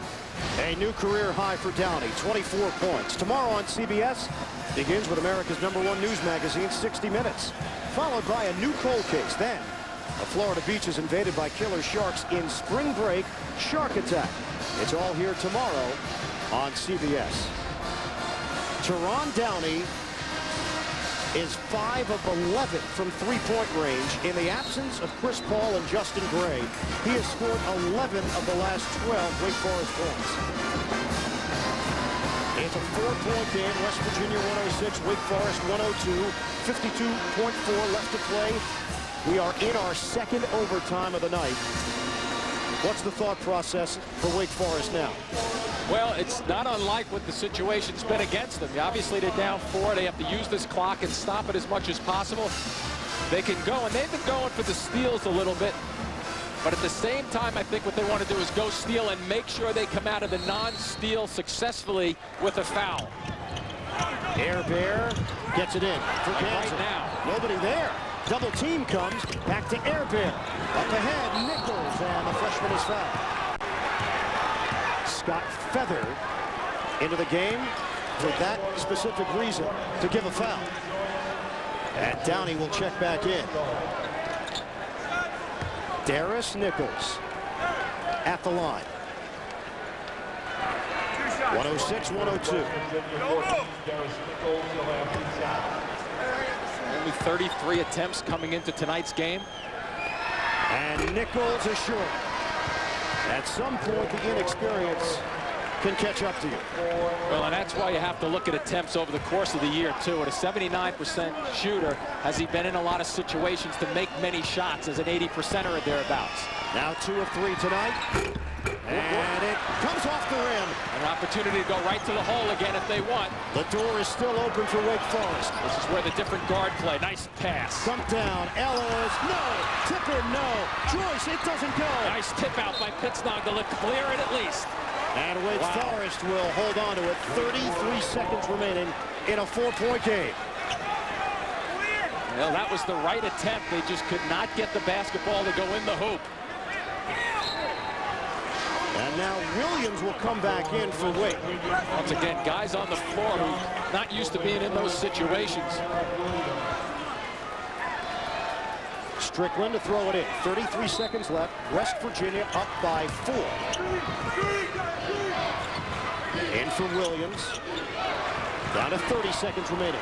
Strickland missed it badly for 3. Rebound controlled by Young, and a foul given away. Still think they could have driven to the basket on that one. There's enough time on that clock. Plus the fact Strickland is not a three-point shooter.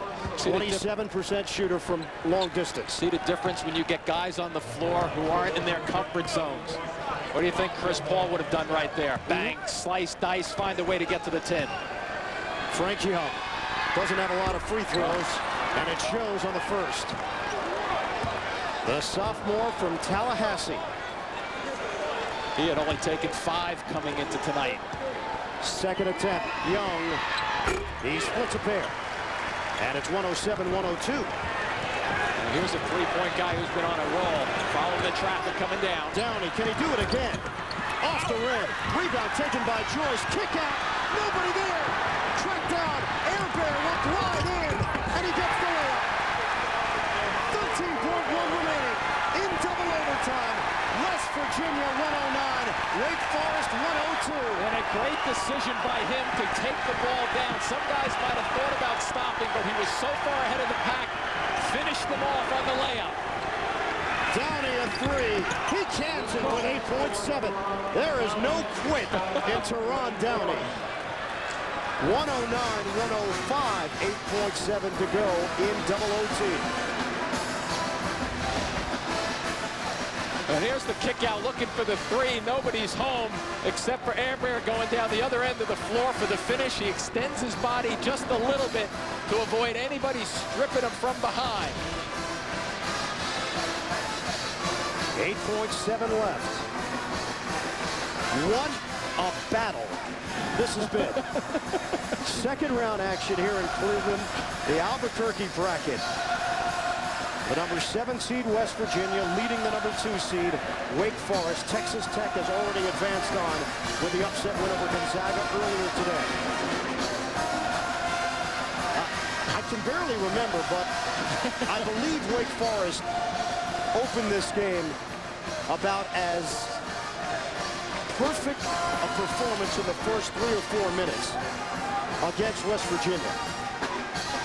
Was it 11-0? I think it was 11-0. Was that the last game? I don't know which game we're talking about anymore. Is that Thursday? I believe it was an 11-0 beginning in this basketball game tonight. 109-105. Air Bear gets it in. And the foul with 7.3. West Virginia is in control. And Strickland has just fouled out for Wake. You lose your key players like Wake Forest has. Your leaders, Paul, Gray. There is nothing that compensates for that on-court leadership and poise. What kind of marathon has this been? Oh, man, look at this. 3 foul outs for each team. And right now, Mike Gansey is at the line. Trying to put Wake Forest away. First one is good. 110-105. A West Virginia team that was on the bubble going into the Big East tournament. And they have just popped the bubble. 6-point lead. Downey, 3 seconds. Long 3, Joyce. It rims out, and that's it. West Virginia makes a beeline to the Sweet 16. 111-105. They upset number 2 seed Wake Forest, and it took 2 overtimes to do it. What a performance by the Mountaineers. They will meet Texas Tech, the number 6 seed, who beat number 3 seed Gonzaga earlier today in Albuquerque. For Jim Spanarkel and the rest of our CBS crew, what a job they did here in Cleveland. This is Ian Eagle. What a finish. What a marathon as we go to New York and Greg Gumbel. All right, Ian, so count West Virginia, a member of the Sweet 16. What a terrific job on both sides of the court. West Virginia 111, Wake Forest 105 in double overtime.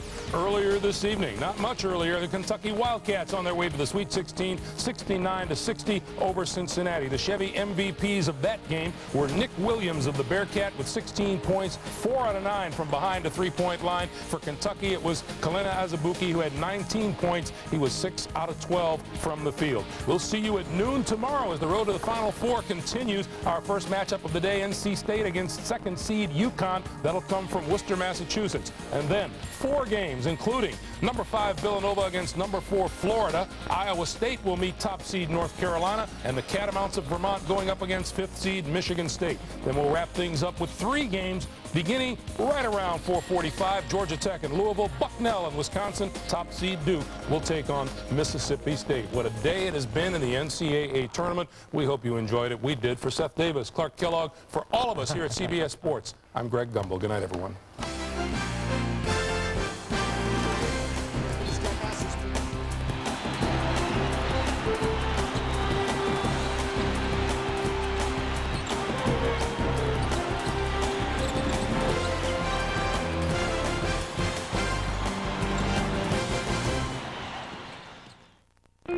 I ran the 800.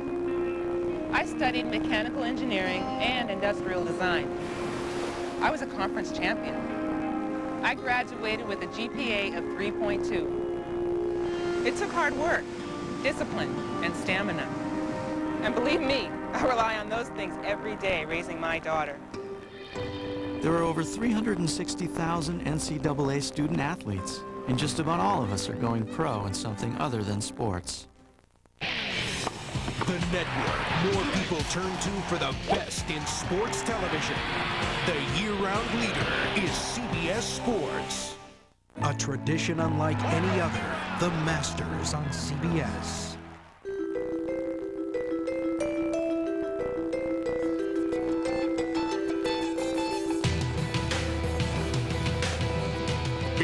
GMC's NCAA March Madness event. Now get 0% APR for 60 months for qualified buyers on every 2005 Envoy, Yukon, and Sierra. Big deals for the big dance. See your Chicagoland and Northwest Indiana GMC dealers before March 31st.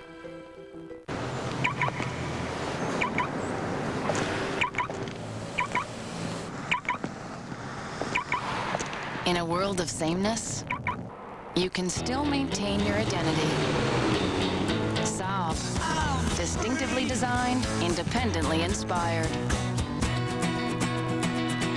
In the Saab 9.3 convertible, individuality starts at just $389 a month. All right, what's your number? Oh, God, you know what? Give me one more second. Okay, go ahead. You know what? Hold on for... All right.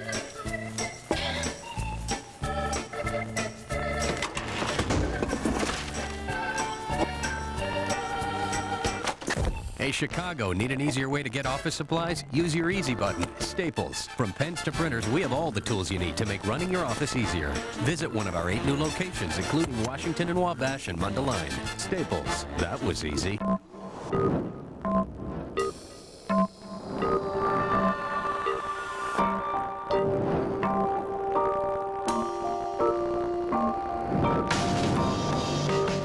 Designed to captivate. Designed to illuminate. The luxury sedan designed to outperform. Introducing the all-new M from Infiniti. Brace yourself. CSI Weekends.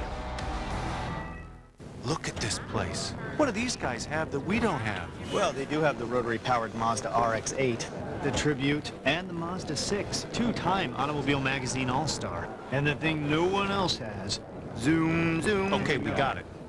It's the Mazdas on the Move sales event. For a limited time, choose up to $2,500 cash back or 0.0% APR limited term financing on the 2005 Mazda 6.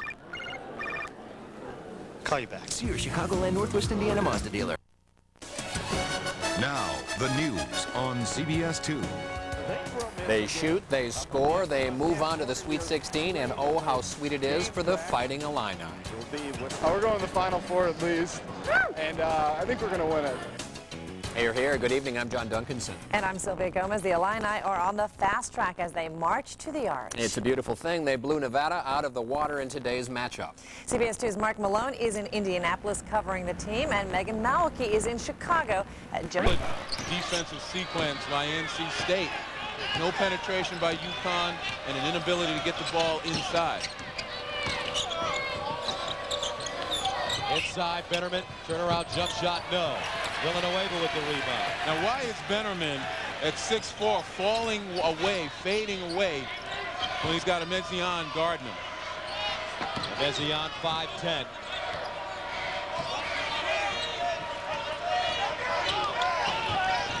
Brown double teamed on the sideline, leaves his feet.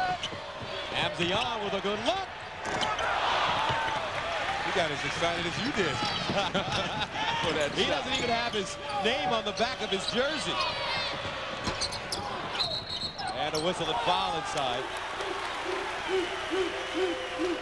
All right, let's take a look at yesterday's shining moment. Well, Mike Gansey, the 19 points in the 2 overtimes, just a gritty performance. And Tucker with UW Milwaukee, they did a tremendous job coming back from an early deficit. And obviously Illinois, you know, that team's so efficient offensively, and it's a hero every day for them. It might be Darren Williams one day, D. Brown another, James Augustine on yesterday. And Illinois obviously showing why they're the #1 overall seed. Denham Brown stripped away, loose, picked up. Thompson back in the game. 16 to shoot for Connecticut. Williams rises for 3 and rattles it home. And that's on the line, they call that a 2. That's what makes Marcus Williams so valuable. Again, nothing's working right now. State packed in defensively, and the point guard has to be a threat. That's a dimension they didn't have as often with Talik Brown last year, although Talik Brown won a national championship. Eftimov got the roll.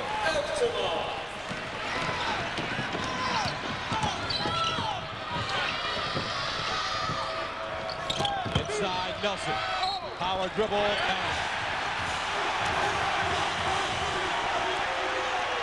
Ed Nelson. Well, again, the ability to move the ball. There's a good head fake. Gets head and shoulders past Charlie Villanueva. But finally, UConn able to get a straight entry pass in the post. And Ed Nelson, who transferred last year from Georgia Tech, sat out last year because of that transfer, was the ACC Rookie of the Year his freshman year.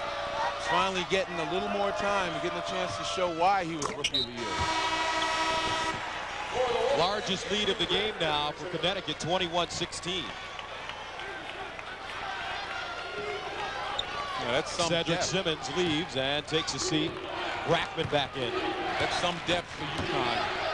The fact that you can start Gabe Boone and Villanueva and then come off the bench with a guy's experience as Ed Nelson. Hodge posting up Thompson. Takes him across the lane. Good help by UConn against Julius Hodge. And that's a 3-second violation called against Julius Hodge. This is what you call protecting your own. Ryan Thompson against one of the best players in college basketball. And look at Nelson and Villanueva swarm him to make him give up the ball. Excellent help defense.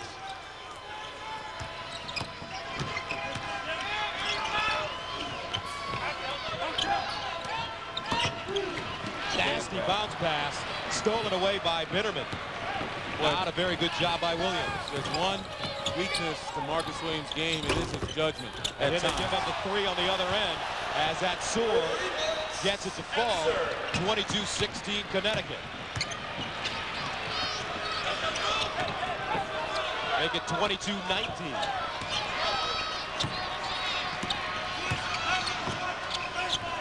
Again, a nice job, NC State, really sagging inside, preventing straight entry passes.